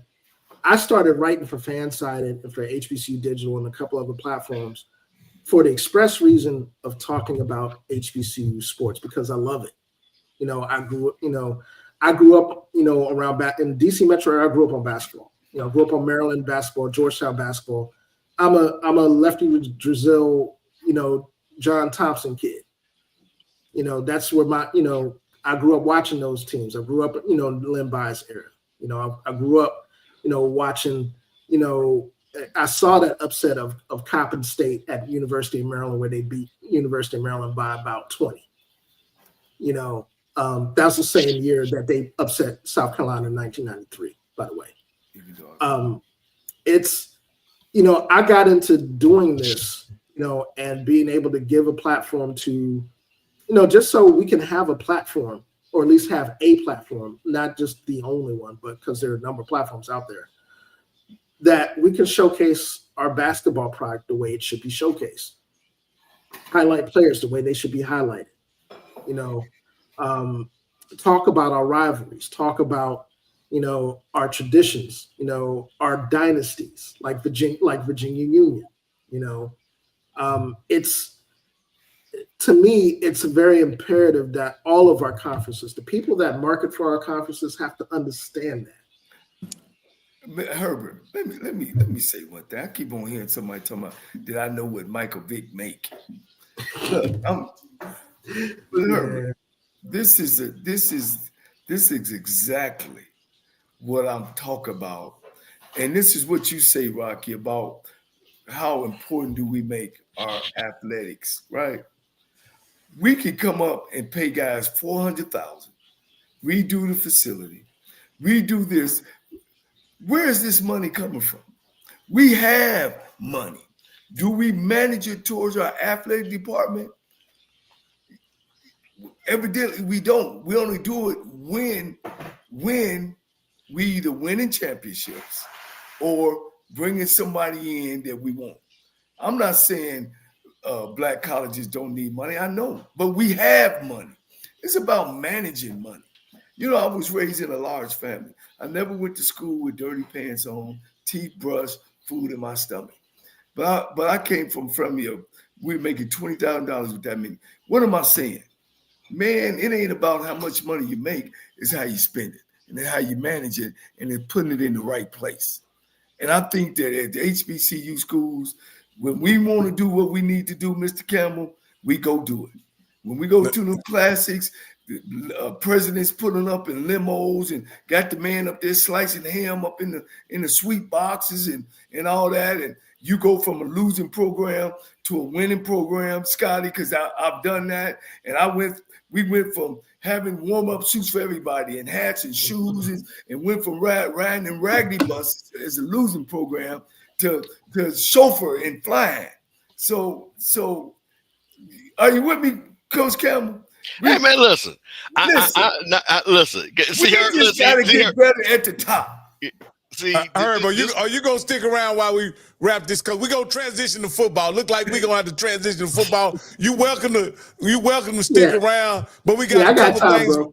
Okay, Herb, you with us for the duration. So I got some stuff teed up. Since we already talking about Vic, and and they want to talk about that. We ain't talking about no Vic. Hey, Coach, I was gonna get to the money later. But there's some. I know how to read. It's all I've seen it.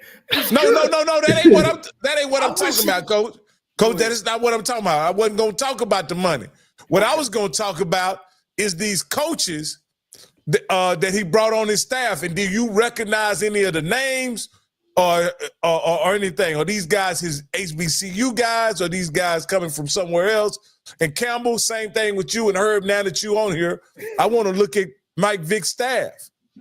I don't want to pocket watch. I just want to watch and see what he's doing. So I recognize the guys from Florida Memorial because they played Clark. Okay. Mm-hmm. Yeah. Okay. So what we got DeMarcus McMillan here. And we got Steve Adams as a recruit. This is weird. Now, I don't know if this is a bright guy or a white guy, but I just think it's interesting. We have a white guy as recruiting coordinator at HBCU. That's interesting. If he's white, he may not be white. He may just be bright.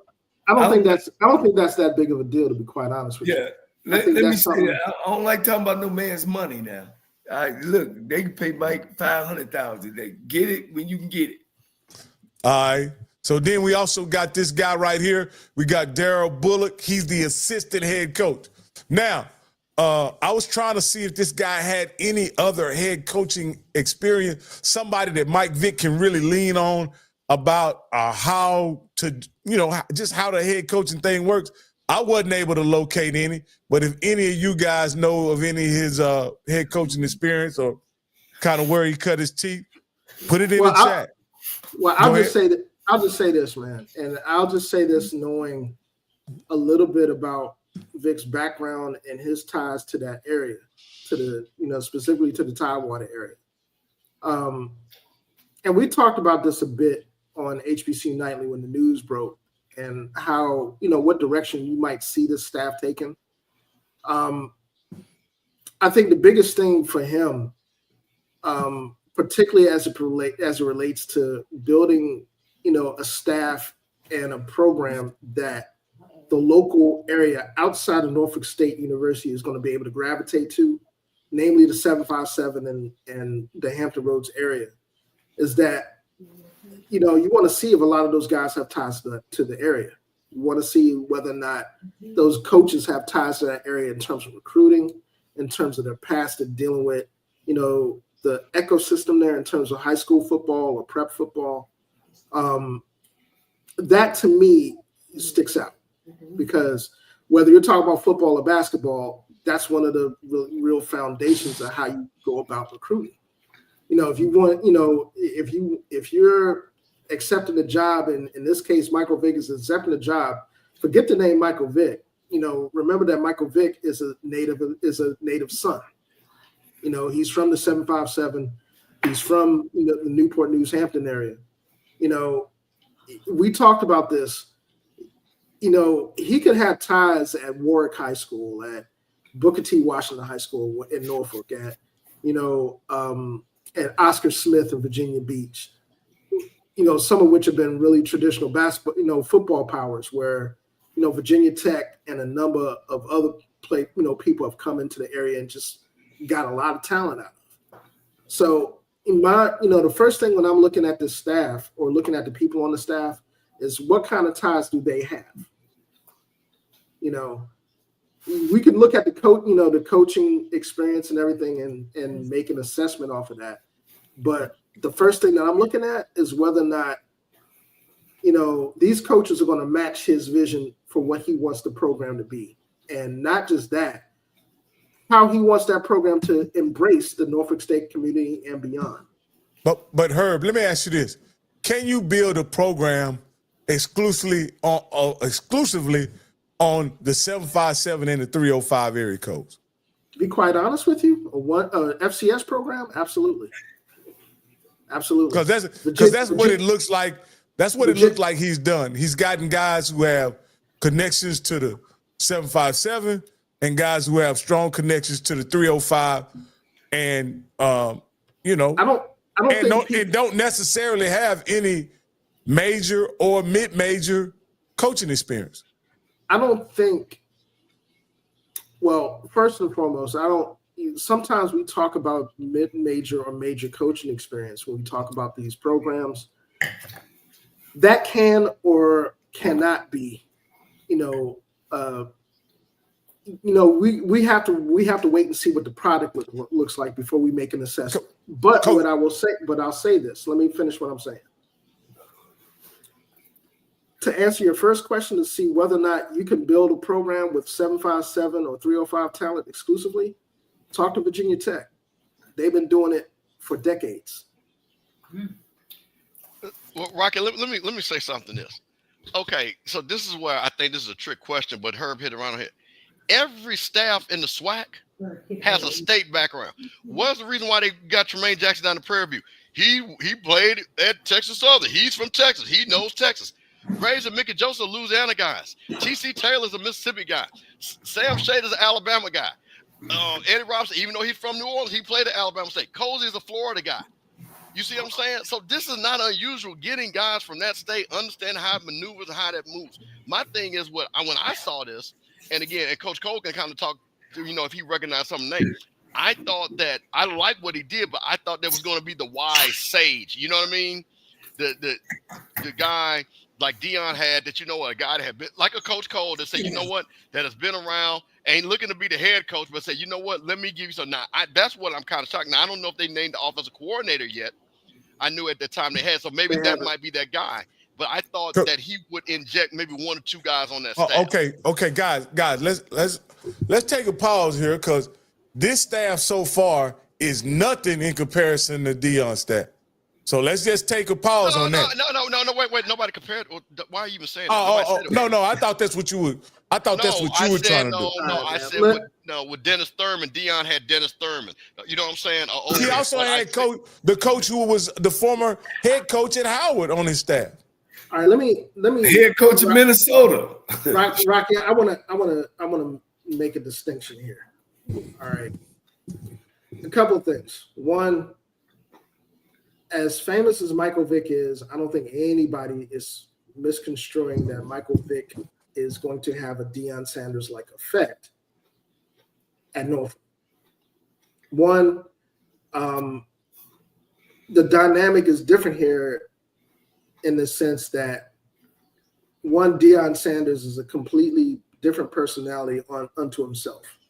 Okay, that what he was able to do at Jackson State in terms of how he was able to really control the narrative and recruit and attract the best talent there to come there and work with him, that was on a completely different level in regards to where he was at. Now, Michael Vick, on the other hand, yeah, he's a big name, but more importantly, again, Michael Vick is a native son. He's a native son of the Hampton Roads area. More people know about Michael Vick from his Virginia Tech career, his Atlanta career, but people know about Michael Vick from his career at Warwick High School. They know about his career, going to go up against Ronald Curry, at Hampton, that rivalry. They know a lot about his impact And I think what I want people to really understand. How's it going to help them on a fall day in September? It's going to help him in the sense that he's going to have people around him, one, to help get talent there. That's where it starts at on a fall day. On a fall day, if you ain't got no dogs to hunt, that ain't going to make a difference whether or not you're there or not.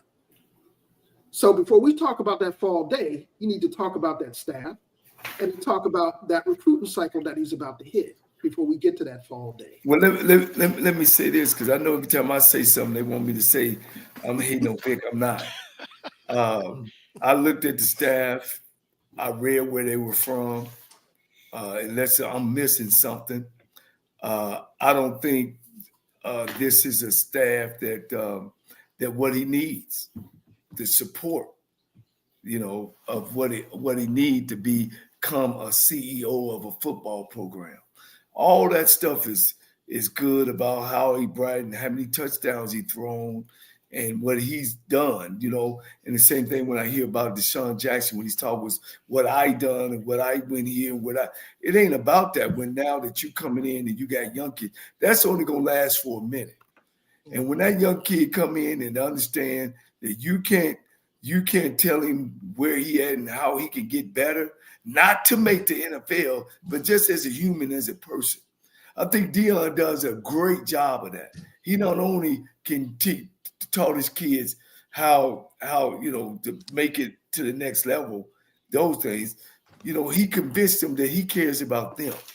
And he had a whole bunch of great guys around him, coaches around him, that could share those ideals and those things of where the program should go, the direction, and be able to get. I don't even know some of these guys. I've been around 40 years, and I don't even know. You know some of these coaches? Well, so Coach Cole, this is what I'm saying. I'm looking at the coaches now, and I'm like, I don't think it's a matter of us being familiar with them. I think it's a matter of whether or not what his Herb, you're a basketball guy, right? Mm-hmm. Do you think a coach can go from coaching high school or a junior college with no support or nobody who has done it before in his camp and be successful year one? I can tell you this. It's been done at the D3 level. It's been done in NAIA. But I'm only talking basketball. No. What I'm saying, Herb, is I'm saying. I know you're talking basketball, but I'm saying is I'm a guy that loves celebrity coaches, right? But I also think there needs to be an adequate amount of support. Oh, I agree. Around those coaches. And I don't think go ahead. What I'm saying is that us simply looking at the coaches right now, okay. Yeah, if you don't have name recognition, of course you're gonna be like, okay, well, I don't know who this dude is. I don't think he's gonna give me the support. The thing is that we won't be able to really see that until this staff is fully put together, number one. And number two, we see how the staff starts to operate, whether he starts to recruit, how he recruits. Herbert, I don't see one coach on that staff that has been in a championship program. Not one. Hey, I don't. So I don't do they know how a championship? Let me talk, because Herbert, you a politician too, buddy. You good. I'm a politician now. Well, look, you step on it, but you don't step all the way in it. But guys, look, I don't see nobody on the staff that's been in a position of control, a head coach somewhere, a coordinator somewhere. I think the dude from Florida Memorial, which is NAIA football down there, they take everybody. But I don't see anybody on that staff that when he get in a pickle or he needs some real advice about direction that they need to go, I don't see nobody on there. I'm like you, Rocky. I don't feel comfortable with that support mechanism. So Coach, what I'm doing when I'm looking at, and this is, you got to understand, Coach, you're the professional in this. I'm just a fan. I don't know anything. But as a Jackson, when he took the job at Jackson State, I immediately become a Jackson State fan, right? And then shortly thereafter, you find out Dennis Thurman is coming with him, who you know was an NFL defensive coordinator. And he's a black guy that's a defensive coordinator. What does that say? A black guy. Hold on, Coach. He had Coach Flea from Howard, who was the head coach. He had Jason Phillips, who played with him with the Hawks, that coached at Baylor and everywhere else. He had T.C. Taylor, who had just won a championship in North Carolina Central with Jerry Mack, who's now at Kennesaw. So I'm looking that. Not to mention Brewster, the line coach or the tight end coach or whatever he was. Oh yeah, and then a host of other coaches that was just there paying their own way, coaching on the sideline. Yeah, I'll just say, I'm looking at the bios for these coaches, and I'll just say this: the one thing that appears to be in common with all of them is that all of them are former players.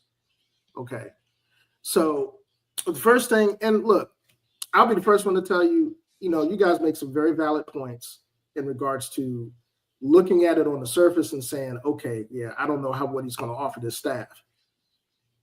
At the same time, I'm looking at one dude, like, for example, I'm looking at Mr. Smith here. Worked us alongside Gavin at Florida Memorial's team as co-defensive coordinator. Prior to fame, FMU served as defensive coach back at Ava Maria. That was the NAIA guy that Johnny was mentioning. You got another Florida Memorial guy. Look, I'm looking at it like this, and I see a lot of similarities here in terms of what we're seeing in this staff, in terms of what I saw on the basketball side in the hiring of Mr. Crary at Florida A&M. There's a lot of the same questions are being asked. Nobody knew who Coach Crary was or what his pedigree was until they actually looked into, what he did at St. Thomas. And then the caveat was, well, that's NAIA, that doesn't count. But let me finish, Mr. Cole. I'm not trying to cut you off. I just want to finish. You made me think I'm in English class, but go ahead. Man. No, I'm just saying, the only thing I'm saying is that there may be a specific reason why, Vic is gravitating to these guys. And it may be because they're former players. It may be because there's a comfort level with them that he may not have, we may not see. That's not an indication of how effective those guys are going to be or not. The only thing I'm saying is that there's got to be something else there that's going to be connecting. You hope there is. You hope. Look, I'm an Alabama State guy, so I'm not worried about that. No. What I'm saying, Herb. No. I'm just talking about somebody who is observing a black man who has stewardship over a program. Just looking at their resume, you hope there's something else that you're missing, and that's all I'm saying, Herb. I hope there's something else there that I don't value that is of value. Okay. And Campbell, if you got something you got to say, go ahead. Well, I'm just going to say something because I know, Coach, this is more, I really want, people want to hear Coach. But I think, and I've learned this a long time ago, I think what Michael Vick, and I think this is what Herb was saying, what people do naturally, they're going to look at a resume, right? And they want to see accolades, they want to see experience. But it also goes to something about working with people that you feel comfortable working with, that you think you can complete a mission. And I think Michael Vick went that direction. He went with guys that I think that he might have a relationship with, that he feel comfortable with, because I think also too, people, and I'm not saying this is Michael Vick, but when you are new to something, you also like the fact that all of you all are moving in the same direction, because sometimes people that are very experienced that come in with you, you know what they do? Well, I didn't do it like this. I didn't do it like that. And sometimes, and I'm saying this is used to being a young manager, I used to say, I got you. I understand you have the experience, but this is a new way we're charting out. Now, what I'm going to ask you to do, if I need to make a left, I'm going to make a left, but we still going west. So that's the thing that I think Michael Vick looked into, is more so he got a group of guys that might not be resume heavy, but it's very clear to the point, like Herb said, played in the league, and it looks like he's going for a youth movement, the guys that can relate. That's just what I'm looking at, because I am shocked that, like I said, that it was kind of, I thought it would have been a balance. Again, NFL guy, hey, I'm going to come help you out, Mike. last rodeo. I'm coming down no matter what. So, Coach, what you got? Here's the deal, guys. See, that's why you don't hire somebody that's inexperienced. You gotta hire somebody that got some experience, have been there. Okay. Athletics is so egotistical. You can't worry about it. And the first thing a young coach, a young head coach do is hire his friends. We've talked about on this hire. I'm gonna hire all the Qs. I'm gonna hire all the Kappas. You know, but when it's 4th down and 1, and your Kappa friend up in the box, talking about he gonna run a sweep to the weak side to the boundary and don't make it. Damn that Kappa and we friends. Damn it, we should have went some other direction. But if you as a head coach don't have how you want to do things, because what you do is you pick up stuff on your way up to leadership. Of course, you guys know that. Y'all run businesses. And then once you get your business, you know how you want to run stuff. All right. But here's the deal. You also learn that I'm going to hire people that I need. I'm going to hire people where I'm weak at. I don't see that on that staff. I'm going to hire people where I need them to give me some advice. I need somebody that knows what a championship team, knows what a looks like, knows how a relationship is built. Guys, when I was at Southern University, we didn't like each other as a staff, but we respected Coach Richardson so much, we went 11-0. You know, I, of course, you guys know I worked with my brother at Tennessee State. Man, you know, we didn't hire friends. We hired guys to do the job, you know, and where you came from. But we had a plan on how it, because of our experience, how it looked, how it smelled, what to do, and where to go. And if you don't know those avenues, you got to hire guys. I hired Melvin Spears, had been a head coach. Kevin Ramsey had been in Tennessee, Georgia. L.C. Cole, of course, you guys know he had been a head coach. Jay Cabell had been a head coach. He had gave me a job. You know what I'm saying? I hired guys around me. I didn't want to sit in the room and say that I know more than everybody in here. I didn't want to sit in the room to say I didn't know. You know, I just had a way of how it looked and what I wanted to do. And I had to go out and get, not my friends, I had to go out and get people who have won in those positions. And to me, that's success. And when I look at all these guys, and we talk a lot, guys, about everybody can't be successful, but when you look at Nick Saban, you know, you want to talk about Nick Saban, he hired nothing but head coaches. And what they do, Nick don't care where they come from, but this is what we're going to do. We're going to play cover 2. We're going to run first and pass second, no matter who's there. When you look at Urban Meyer, same way. You look at these great coaches, Doug Williams, same way. Melvin Spears took over from Doug, ran the program the same way, won. Fred McNair took over from the other cat, ran the program. Guys, you got to get guys around you. You go in that room and you and your boys, your friends, I'm telling you, them same boys is going to be talking about you when you don't have the answer to what you're supposed to do.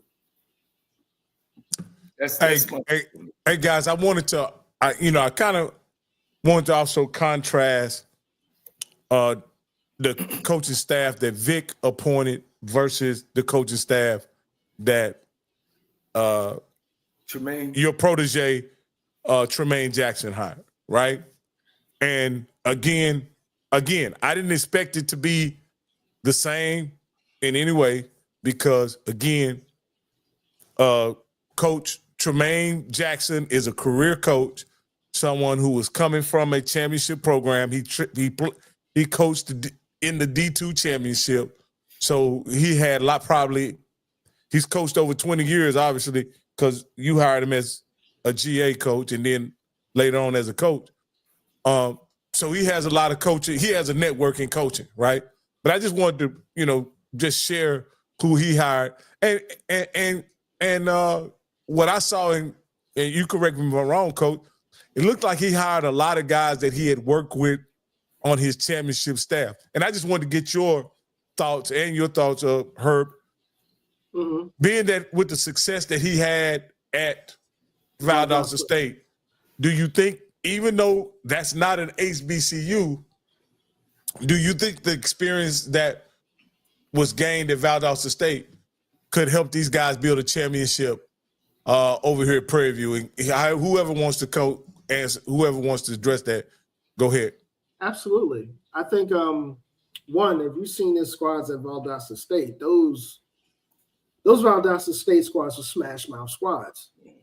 You know, I mean, a lot of people looked at Valdosta State and saw them as a FCS school masquerading as a D2 school. So, I mean, to me, him transitioning from Valdosta State to Prairie View, it's a jump up to FCS, but at the same time, he's going to have comparable. He's going to bring people with him that's going to create the same style of football. And if he creates the same style of football that he created at Valdosta State, he's going to have a really good chance to win at Prairie View, point blank. I think him being there as long as he has obviously made it a lot easier for him to kind of call on that network and to call on people that, not only he trusts, but he shares his vision to build the type of program that he wants to build. Not necessarily from the product on the field perspective, but in terms of culture, the whole nine. So, yeah, I think that's I think what he's done with that staff, and I don't want people to look at the staff and look at the staff in terms of where they came from. It's about just like we kind of touched on with Vic. It's about the trust level that coach has with those people he selected. In this case, Tremaine has a lot more of a network to draw on than Vic does in terms of coaching, in terms of being able to get people that fit his perspective in terms of what he wants to build there. So, yeah, I think, everything I've seen on, I know we talked about it briefly on HBCU Nightly. Everything we've seen on that staff, he's building the same type of staff. Well, one of the things, and one of his assistant head coaches played for me as well, Trent Early. He has a systematic way of doing things because of the things that he's seen and where he's been. And he knows going in, what he needs to do at the program at Prairie View to either build on it or tear it down and build it back, because he don't seen it. He's worked at some great programs, Texas State, Sioux Falls up there, Colorado Mesa. He turned that program around. Valdosta, he found out what was the keys there. And going in it, he already know where the restroom's at. And he already know who he need, and the coaches know his system. You got to get assistant coaches. And this what happens, Herbert, to some of these guys that get these jobs and not ready for these jobs, because it's an egotistical business. Coaches can turn into flies. What I mean by that, if you sitting up there and you don't have the answers to something, and you got to ask him, and you got to ask him, and you got to ask, or you can't come up with the answer yourself, you got coaches that go after your job. You got coaches that's going to talk, around and about you. I mean, coaching it's a cutthroat business if you don't know what you're doing and don't know where you want to go and where you want to move in this program. You know what I'm saying?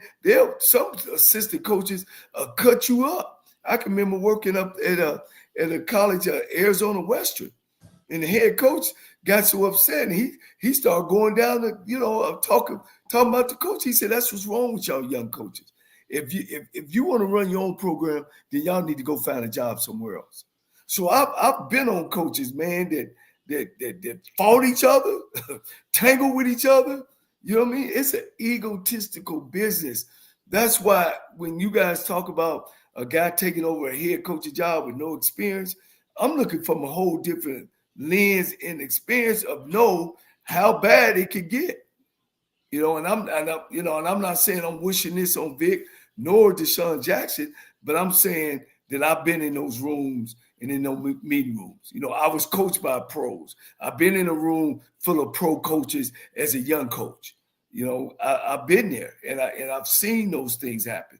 And I know what Scotty gonna say. Oh man, that was 1980. Scotty. No, I'm over Scotty because I know he be trying to get me. No, I'm just kidding. I've been in those rooms, and a lot of you guys are talking from the outside and what it should be and what it could be. I'm talking from what it is and what it was and what it will be if you don't have a way of doing stuff. And you got to be able to come in there with some type of game plan. You can't go in there and open the door to everybody's what you did, and what did you do. That's not an ingredient for success. But Coach, I want to make a point on that, and this is, and Herb, I think even to your point, Rocket. See, this is where Michael Vick's damned if he do, damned if he doesn't, right? Because we're in an age now where everybody's digesting information, and then they give their own spin on it, right? So if he doesn't successful, you know what they're gonna say? Man, he should have hired some older head coaches and stuff like that. Now, if he's successful, then he'll say, you know what? Look, he was being innovative. So I think I've always learned this. You got to make a decision one way or another, right? And if this is the way he feels is the way he's got to go. What I hope he does, he stands on it and understands that if he's going to go this direction, because to me, the route to go was the Eddie George route. You know what I mean? You come in, you got Jeff Fisher advising you, you got Hugh Jackson got in, and then you bring a couple of your boys in, Pip and Pearson, you know what I'm saying? Come on down and let me give you a job and stuff like that. I think that mix kind of helps you because one thing about me, and my uncle and my grandfather told me this, you ain't gonna know if I got $5 or $5 million in my pocket because I'm always gonna look $1 million. I'm always gonna let me look at Alabama State staff, Coach, from when Eddie Robinson joined. Everybody on the staff was a Q-dog. Oh, you from Alabama State, Herbert? You went to Alabama State? Yes, sir. Man, you don't know about them cold-blooded days. No, I'm just kidding. Cold-blooded days, man. But look at Eddie Robinson's staff. He hired all Q-dogs. Look at his staff now. You know what I'm saying? Look at his staff now. If you go back and look, I got some words. I got some words about that. About some of that. Go ahead, Coach. You can explain that, but you Alabama State guy. Yeah, I'll just say this, man, I'll just leave to say that I was disappointed in what I saw offensively from Alabama State this year was a mass understatement. I'm not going to sit here and say that I understand exactly, how that came about. But that first game, I've never seen a season transform after the first two series of the first game of the year. And that's exactly what happened with us. First two. We were at that. Coach Cole and I were at that game. Yeah, the first two offensive series. I think I share the sentiment of every Alabama State fan that was looking at those first two offensive series. Like, what in the blue hell are you doing? Them Alabama State folks still hurt, boy. They thought they were going to Celebration Bowl. Man, them boys still hurt down in Montgomery. You know what, Herb? I'm hurt too because I said this the week after that game, and Coach Cole wouldn't go as far as to say it because he's a practitioner in the profession, but I said it as a fan. That was coaching malpractice at the OBC and what I saw. It's hard to defend, man, because and not to say that defensively. Look. Defensively, I have no doubts about Eddie Robinson's ability to consistently have defensive squads. Even though with this the DC rolling out, we're going to have to take a closer look at that. The secondary coach as well. Yeah, secondary coach as well. But where are they going, Coach? Where are they going? The DC went to UAB, and the secondary coach went to Kennesaw. Right. And, wow, they don't put out about 3 or 4 professional defensive backs. Your guy went to Kennesaw, Coach. Yeah, the one we had on the show. Yeah. James Williams. Yeah. Yeah. So I think this year is really going to be where the rubber is going to hit the road to see whether or not he can replicate a lot of what all we're the seeing. Q-dogs are going now. He got Kappas. Oh, hilarious, man. But I think, to that point, I think seasons like that, and I think this ties into this discussion, it's going to force you as a staff and as a head coach to do a couple of things if you're really about that job. It's going to force you to sit down in the offseason and really reevaluate, one, what do I need to do, and how far do I need to go in order for this product to change the right way? But again, in Bama State's case, I'm not sure what that means. I'm not sure if that means, you take the complete decision-making process out of hands for the offense and just leave with your offensive coordinator, although your offensive coordinator really, yeah, I'm going to leave that alone. No, but Herb, I think he just to hire, I think coach has to hire somebody he trusts. Like, to me, that's the elephant in the room, is that he has to hire somebody that he trusts to carry out his philosophy. Yeah, I agree. But I think go ahead, John. No, I'm sorry. You wasn't real. The new office coordinator was a new coordinator coming in. Yeah, exactly. And now, his biggest decision now is what he's going to do on defense. Because if you bring a new defensive coordinator in, what is he going to do? Is he going to run what y'all run, or is he going to run what he knows? That's going to be a big, big item for him. And now, of course, everybody know he didn't really have a lot of head coaching experience when he came in. So he really getting his experience from being a head coach and not being able to see things happening. It's going to be real tough on Eddie this year. But I think we didn't mean to bring you in and give you that misery about Alabama State. I know y'all had high hopes this year. So. But even when we were walking down, Coach, when we went to the spring game, Coach, it wasn't far before you were able to identify somebody who had been a head coach already in the SWAC. I can't remember the gentleman's name, but you said, hey, that guy used to be head coach at, was it Bethune-Cookman Campbell? That guy. Yeah, Jenkins, the one that came. No, but you Campbell's the one that pointed out. Yeah, that guy he's on the staff at Alabama State. Yeah. Oh, you talking about Simmons? No, he was the head coach. The guy before Woody, Coach Woody. Sims. Yeah. Coach Sims. So what my point, what I'm saying is, even he at some point hired a more experienced guy to run his program, and I think he was the chief of staff for him. So I think the only thing I'm saying is experience matters, and I hope that that Vic is able to get some guys who know what playing in the SWAC and playing at that level is all about. Here's one thing that it's not the SWAC, the MEAC. Playing in the MEAC and playing at that level is all about. Yeah. Here's the number one thing that I have experienced in HBCU football is that guys that come from those levels, they don't have no respect. They think they can come in and out-coach everybody. That's the number one thing they think. And I'm telling you, Trey Olivers, T.C. Taylors, man, these guys are Chinnis Berries. These guys are gearing up, Coach. These guys probably studying film now. You know what I'm saying? Because it becomes a pride thing as well. And I hope those guys are ready to come in, because if not, Coach, them guys are going for 70. They're going to be going for 70 points.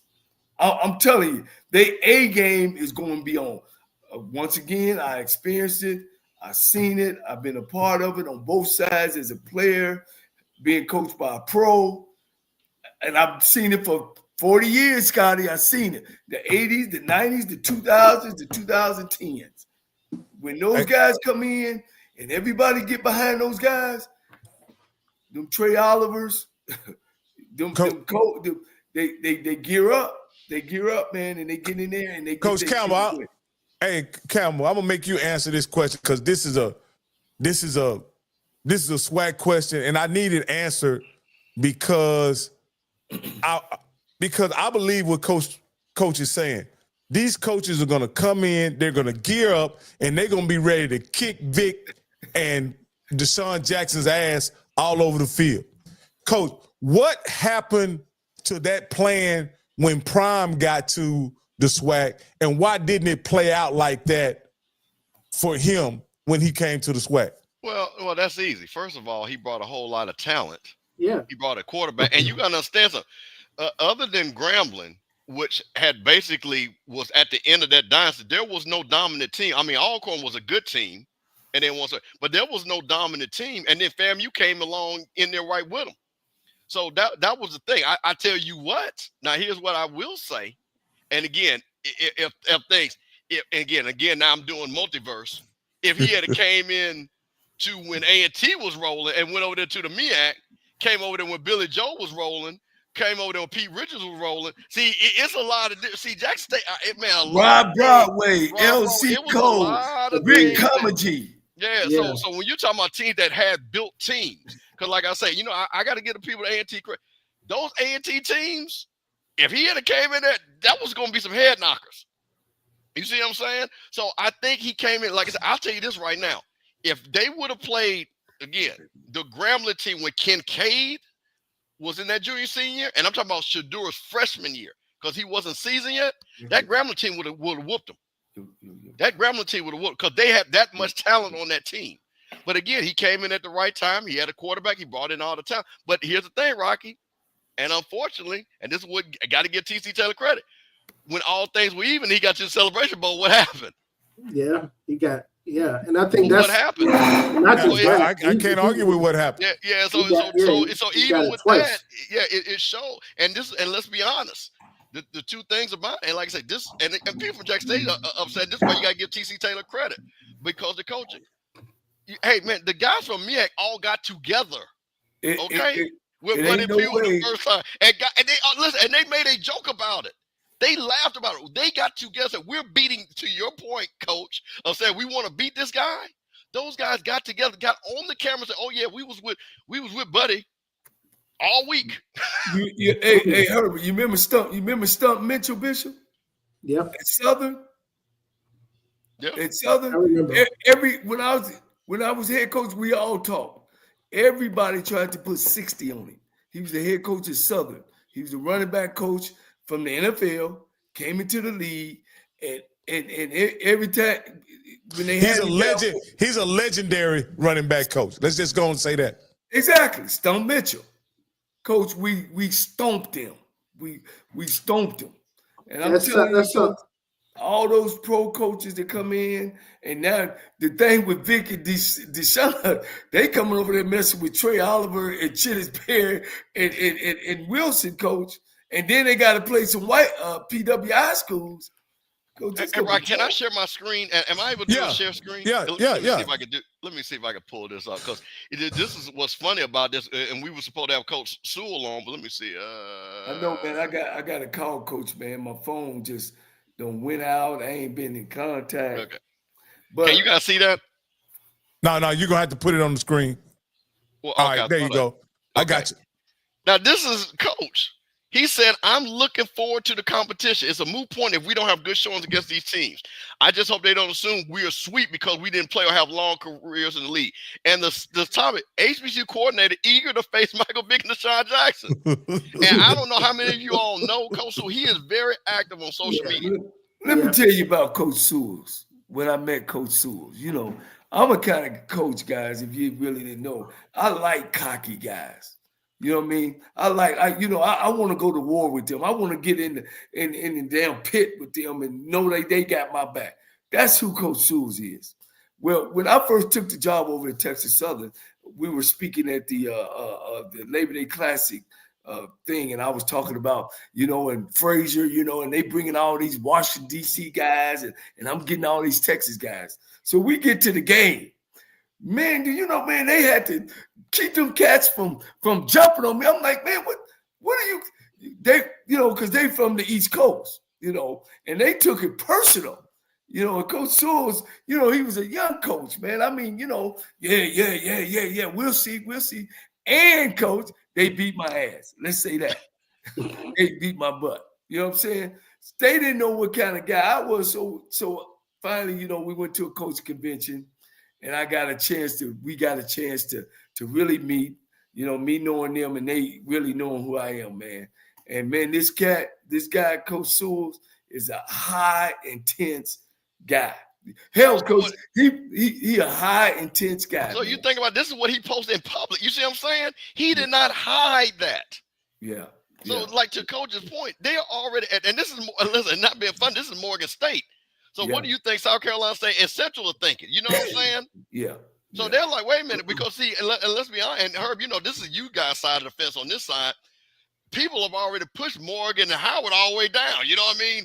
Deshaun Jackson and Vic and them are going to be challenging South Carolina State. And these guys have pride. So the coach up on there like, wait a minute now. We've been in the conference. Yeah, first and foremost, I don't buy that for a second. One, just knowing, Coach Wilson and that staff in terms of what they did at Bowie State before coming to Morgan. And I mean, the defensively, those guys have been there. They're ahead of schedule where they need to be at defensively. It's on the offensive side of the ball where Morgan has, run into issues, whether it's trying to find a really good quarterback or trying to establish an offensive identity. I think, and to be quite honest with you, I think they're a lot closer than people think they are. But yeah, I mean, I don't buy that for a second. I don't buy people that are talking that yang about, they're going to come in and run rush off out of the league. They, y'all creating a quagmire for these guys that you don't want. I mean, it's just to me,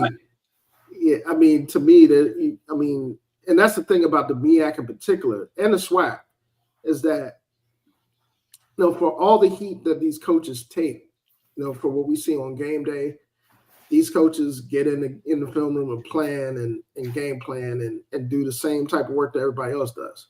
So, yeah, they're not gonna take too kindly to,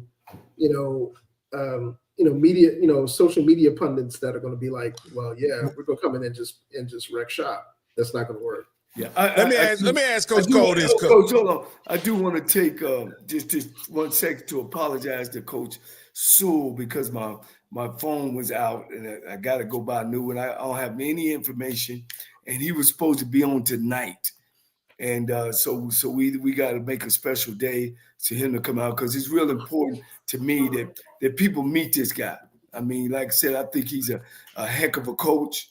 And, when stuff like this happens, these guys, man, and this is what we talk about, Bishop and Rocky, about making sure people meet these guys. So when these opportunities are open up, and these guys get opportunity, people know who they are.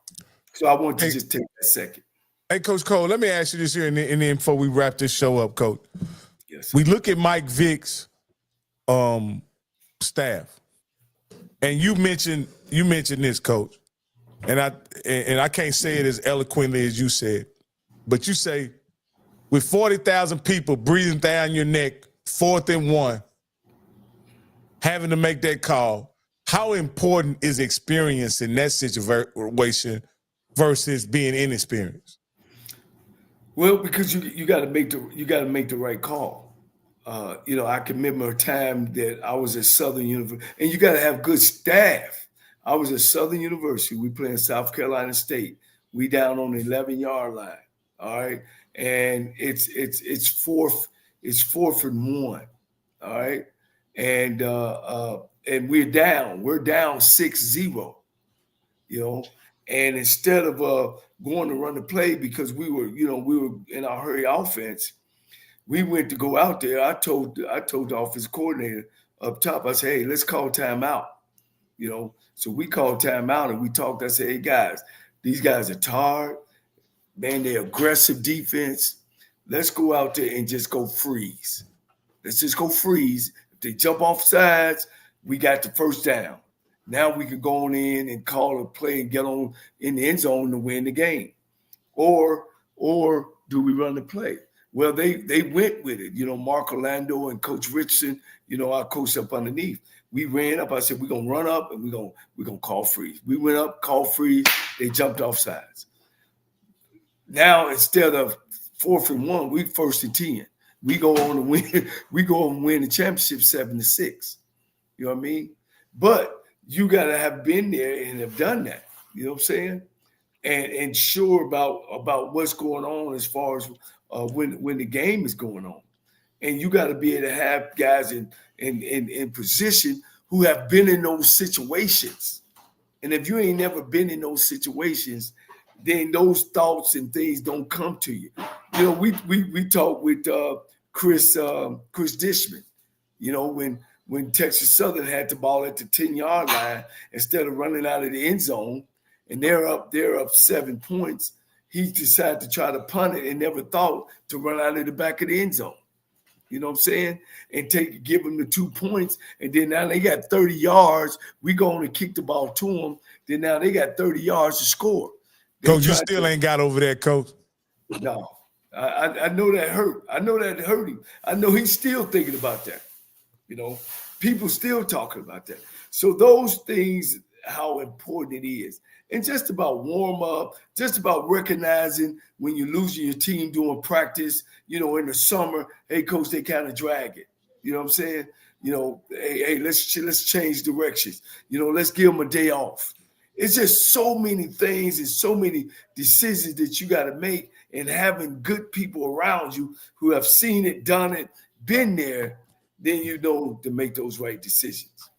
You can't make decisions off emotions when you're trying to move a team and trying to move 100 people in one direction. You got to make them off of facts and that you've been there. That's all right though. Scotty said the coach ain't calling the governor ain't calling you, coach. He calling Deshaun Jackson, the governor, coach. Yeah. You ain't on the Breakfast Club, coach. Herbert, Deshaun Jackson on the Breakfast Club. Herbert, That makes a difference. Herbert, you hear all that? Deshaun he met the governor, took a picture with the governor, and he gonna win 10 games. Listen, I'm trying to tell you, I've been you see this head shaking, right? Hey, listen. Hey, my son, my YouTube son say, listen, y'all better listen. The Breakfast Club, the governor, getting guys from California is gonna make a difference. And old heads like Johnny Cole, who had a rotary phone, is too understand to know how the game is told. So Herb, before you go, Herb, how long a leash does Deshaun Jackson and Michael Vick get? To be quite honest with you, I think Dell State is not in a position to not give him at least 2 or 3 years. They're at the bottom. So, especially in this first year, if they show any sort of improvement, yeah, it's got to be at least 2 or 3 years. I think Michael Vick is probably going to get a little bit longer than that, primarily because of what he means to that community and what he means to Norfolk. Because I'll be honest with you, the fan, the community pressure on the school to give him what he needs is more than I've seen in a long time for anybody. Wow. That's been in that coaching position. And anytime you could go on the local news and Wavy 10 or in Newport News or Williamsburg or Chesapeake, and you got the community talking about, I hope we get everything that we need to support Mike. So I think he's gonna, it's gonna be really interesting to see how that plays out to me, because if the staff does well and they have a viable football product, he's going to get even more time.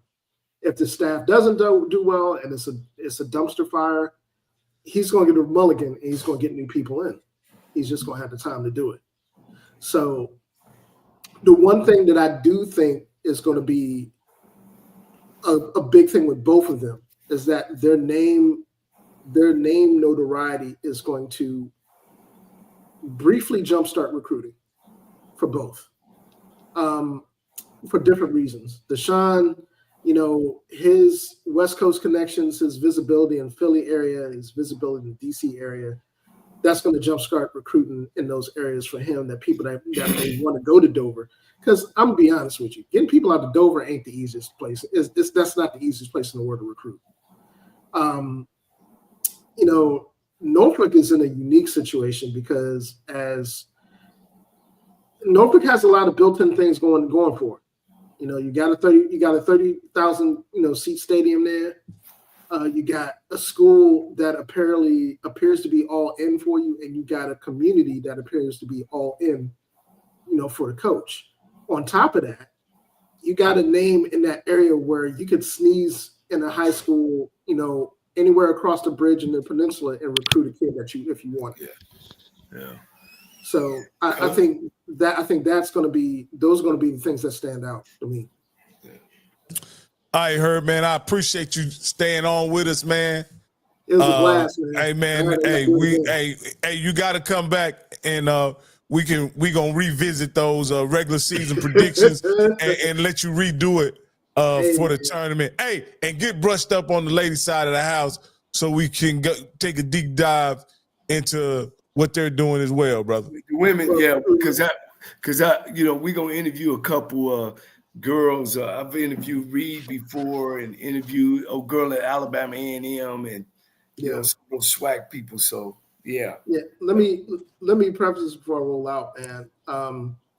For those of you guys been following HBC Hoops Weekly and HBC Nightly and this platform, man, thank you. Because I'm just humbled that I have that to offer. So just stay tuned. Keep up with our social media feeds. I'm also on Blue Sky as well. Doing the same thing that I'm doing on Twitter. And the HBC Hoops Weekly podcast will finally get season 2 started again on Tuesday. We got a new host, new format, and you guys gonna like who's there. In the meantime, stay tuned to HBCHoopsWeekly.com for all written content regarding HBCU basketball, recruiting news. We got a fan forum over there. Just come and join us, man, because we're trying to build a community over there as well. The Division I drop of January for the HBCU Division I top 10 poll for January 2025 is coming tonight. I'm actually working on it here now, so you should see the drop in the morning. I've already done the composite Division II NAIA drop that was yesterday for first poll in January. Langston's still at the top. And there's some new people that are there. Tougaloo's looking good. Xavier, Louisiana, and Dillard are both in the poll, so go check that out. And again, man, thank you guys. Appreciate it. All right, thank you, man. Appreciate it. Hey, man, I've heard appreciate you, man. Boy, I'm trying to tell my young boys come through, boy. I'm trying to tell you, man, a lot of talent. I'm about to do something. Give you a live promotion, Campbell. I'm gonna promote you to co-producer of the show for getting such informative guests like that on the show, man. And so you get co-producer credits from here on out, man. Listen, man. Now don't get big-headed on us. No, man, listen. I'm gonna say this, man, and this kind of what Coach Cole and I talk about, man. This connection with these young brothers and young sisters out here, man. This is the best of what we got, man. I just love seeing them coming on. Him, Zoe, Scotty. You know what I'm saying? Gerald that came on the right for the Tallahassee Democrat. And I got about 5 or 6 more I'm going to get on here because, man, it's just a great bridge. You know what I mean? To hear what they got to say, hear their opinion. And then, Coach, then we got to give them some wisdom, Coach. We got to give them a little something before they leave up out of here. Because, they think they know everything when they get on their shows, and everything. But when they come over here with the grown folks, with the ARP folks, we got to give them a little something. And they appreciate that. They be talking about how they feel. Young folk make decisions off of feelings. You know what I'm saying? They ain't got no facts. See, they don't have no facts. They just, they watch on the TV and hear somebody say something like, yeah, that sounds good. Let me say that too. But they ain't never experienced it. Because you know what I'm waiting on? I'm 50, I'll be 55 in a month. Scott is about 20 years older than me. I can't wait until I'm 75 and he get 55. And when people say, oh, your old ass back in 2023, man, what you talking about? And his son take over. I cannot wait when his son take over. Daddy, that was back in your day. We got 3D. I don't know what you're talking about, Daddy. So see, it's coming. We cannot man. wait. So man, no, I just want to thank Herb, for joining, man. And we're gonna, like I said, we want to talk about all sports here. Like I said, Coach Cole is a 2-sport letterman at his school. So listen, we're gonna talk basketball, man. We're gonna talk some baseball. I got some baseball folks too. Basketball is my favorite sport, Coach. Wait, watch out. And I took an 8th grade team down to Miami, Florida, and won an AAU national championship, Coach. Y'all gonna make me run and get my trophy. Hey, Coach, you better let them know, Coach. People, listen, Coach. Some folks don't know you. Hey, man, like we're gonna do, Coach. This is next show. What we're gonna do? We're gonna have to. You need to put up all your trophies, and because see, a lot of these folks. Listen, Coach. A lot of these folks think that you didn't coach for some reason. So we need. I was the youngest of 9 boys, man. Coach, listen, I won the 6th grade around the world in the city, the 7th grade, the 8th grade, man, pass, shooting, dribble, pass, shooting, kick. Coach, ask my family, man, I won everything, Coach. And scholar athlete, and principal of the wheel in the 8th grade, the 7th grade, high school, MVP. Hey, Coach one of these type of guys. When I first met Coach told me like this, I coached for 30 years, but I'm an engineer by trade. See, that's HBCU got for you, boy. See, we don't do no parks and recreation around here. Guys, we don't do basket weave. I'm a civil engineer, don't you? We don't do no basket. Let me tell y'all what my kids tell me. They said, Coach, Daddy, you all you did was what your brother and them told you to do. Yeah. Exactly, guys. It worked. Hey, Campbell, exactly. I followed my brother them to the T, man. Whatever they told me to do, that's what I did. And I've learned that you're either going to learn by instructions or you're going to learn by experience. And no, they're saying, man, I'm been successful is because I had a lot of great people around me, man. It wasn't just me, like I'm just this. It's just the guidance that I had and the people that's been in my life that the reason why I've done some great things in the athletic realm. But man, here's my thing too, guys, with the Deshaun hire and the Vic hire. And I always tell y'all that Jackson State, Deion needed Jackson State more than Jackson State needed Deion. And Deion just needed the platform to show people who he was. And Jackson State was there to give it to him. Because Jackson State is Jackson State. We've all heard that. You know what I'm saying? Here's what I want to know. I want to know what's in Vic's them contract, Deshaun's them contract, to say, we're going to give y'all almost $500,000 to come in and coach our team. But this is what we expect. I want to see what we expect from them, Coach. Are we going to draw so many fans? Are you going to go out and raise so much money? Are you going to bring in, these, the Breakfast Club and Kevin Hart and all these guys y'all know? How much are y'all giving up? Or are we sitting here as HBCUs and saying HBCUs produce All-Americans. They produce superstars. They produce movie stars.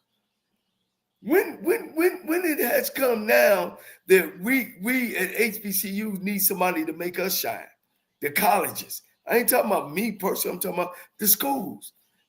It's an institution to produce these superstars. So now that we're going out and getting people that's not HBCU people, what are y'all bringing to the table?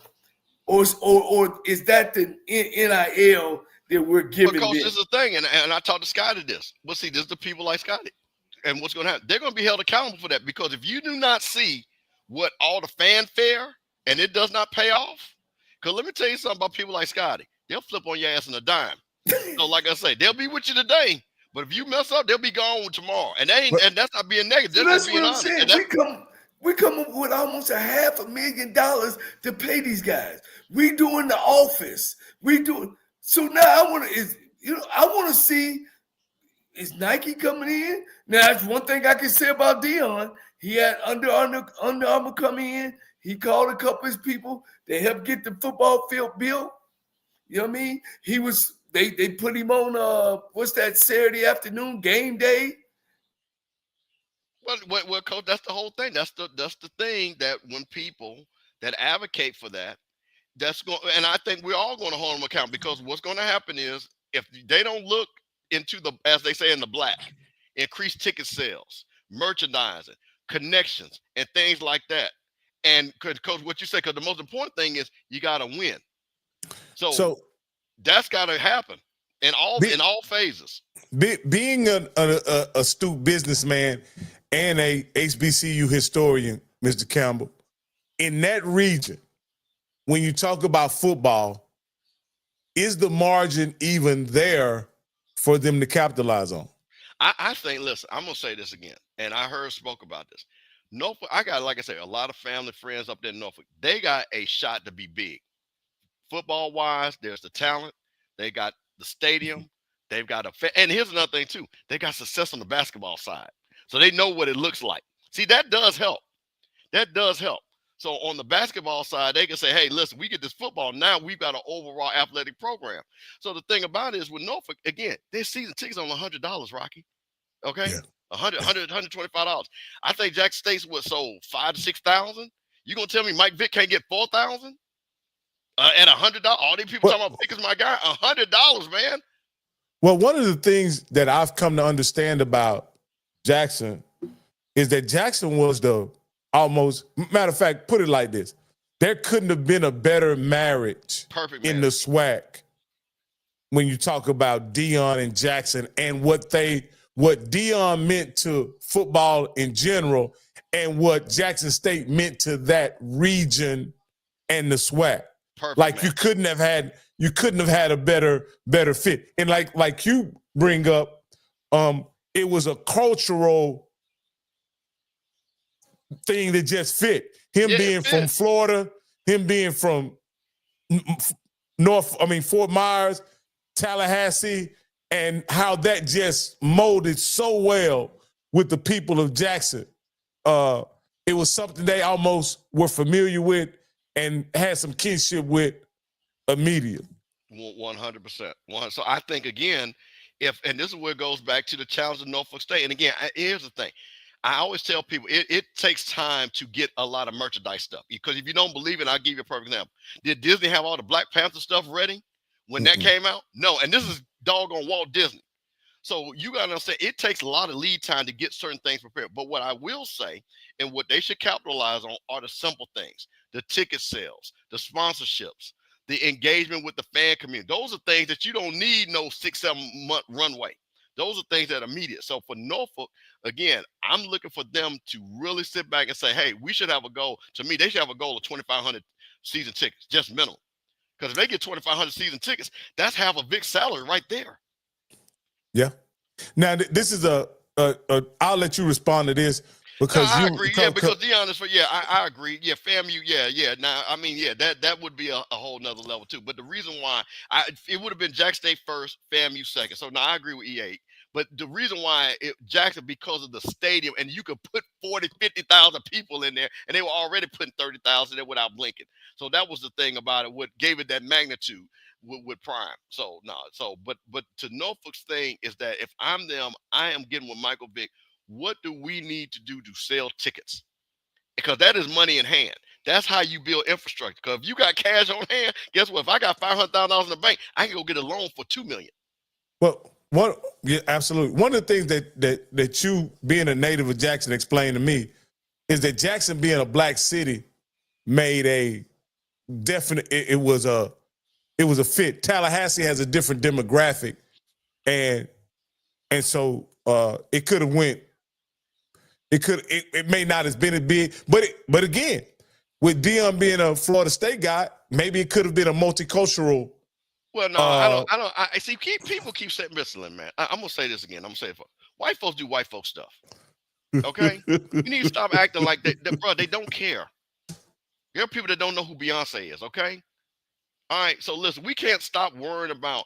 Now you'll get the casual, and when it gets to a big level, of course they show the white people, coming to the Jackson State game. But really, the thing like in Tallahassee, it's enough black people to sell that stadium out. Get them first, okay? Okay.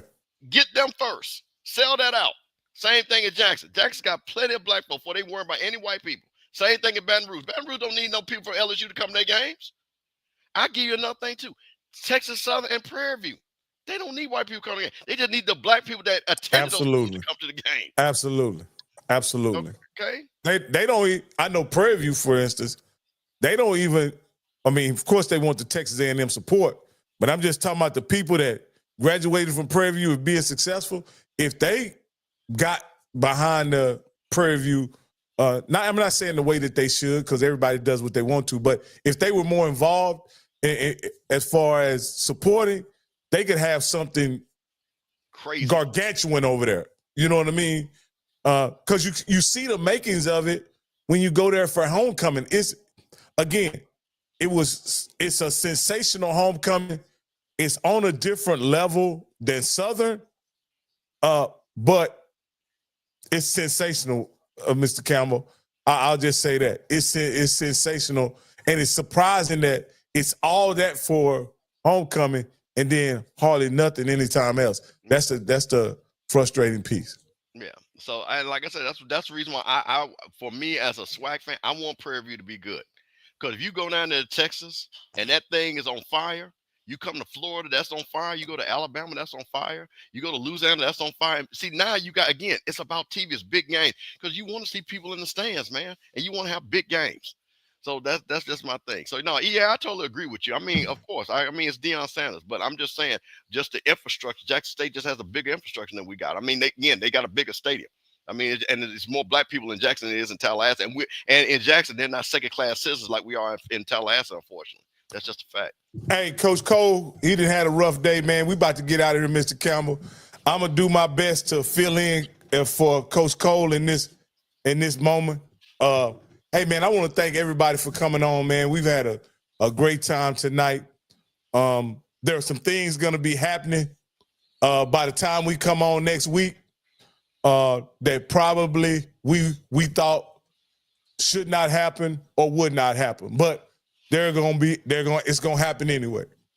And as black people, we've been through a lot of adversity in this country, and we've always found a way to survive, overcome, and even thrive. So if you feel yourself at the end of the rope, I just want you to tie a knot and hold on tight, because ain't nobody bad like you. There you go. See you next week.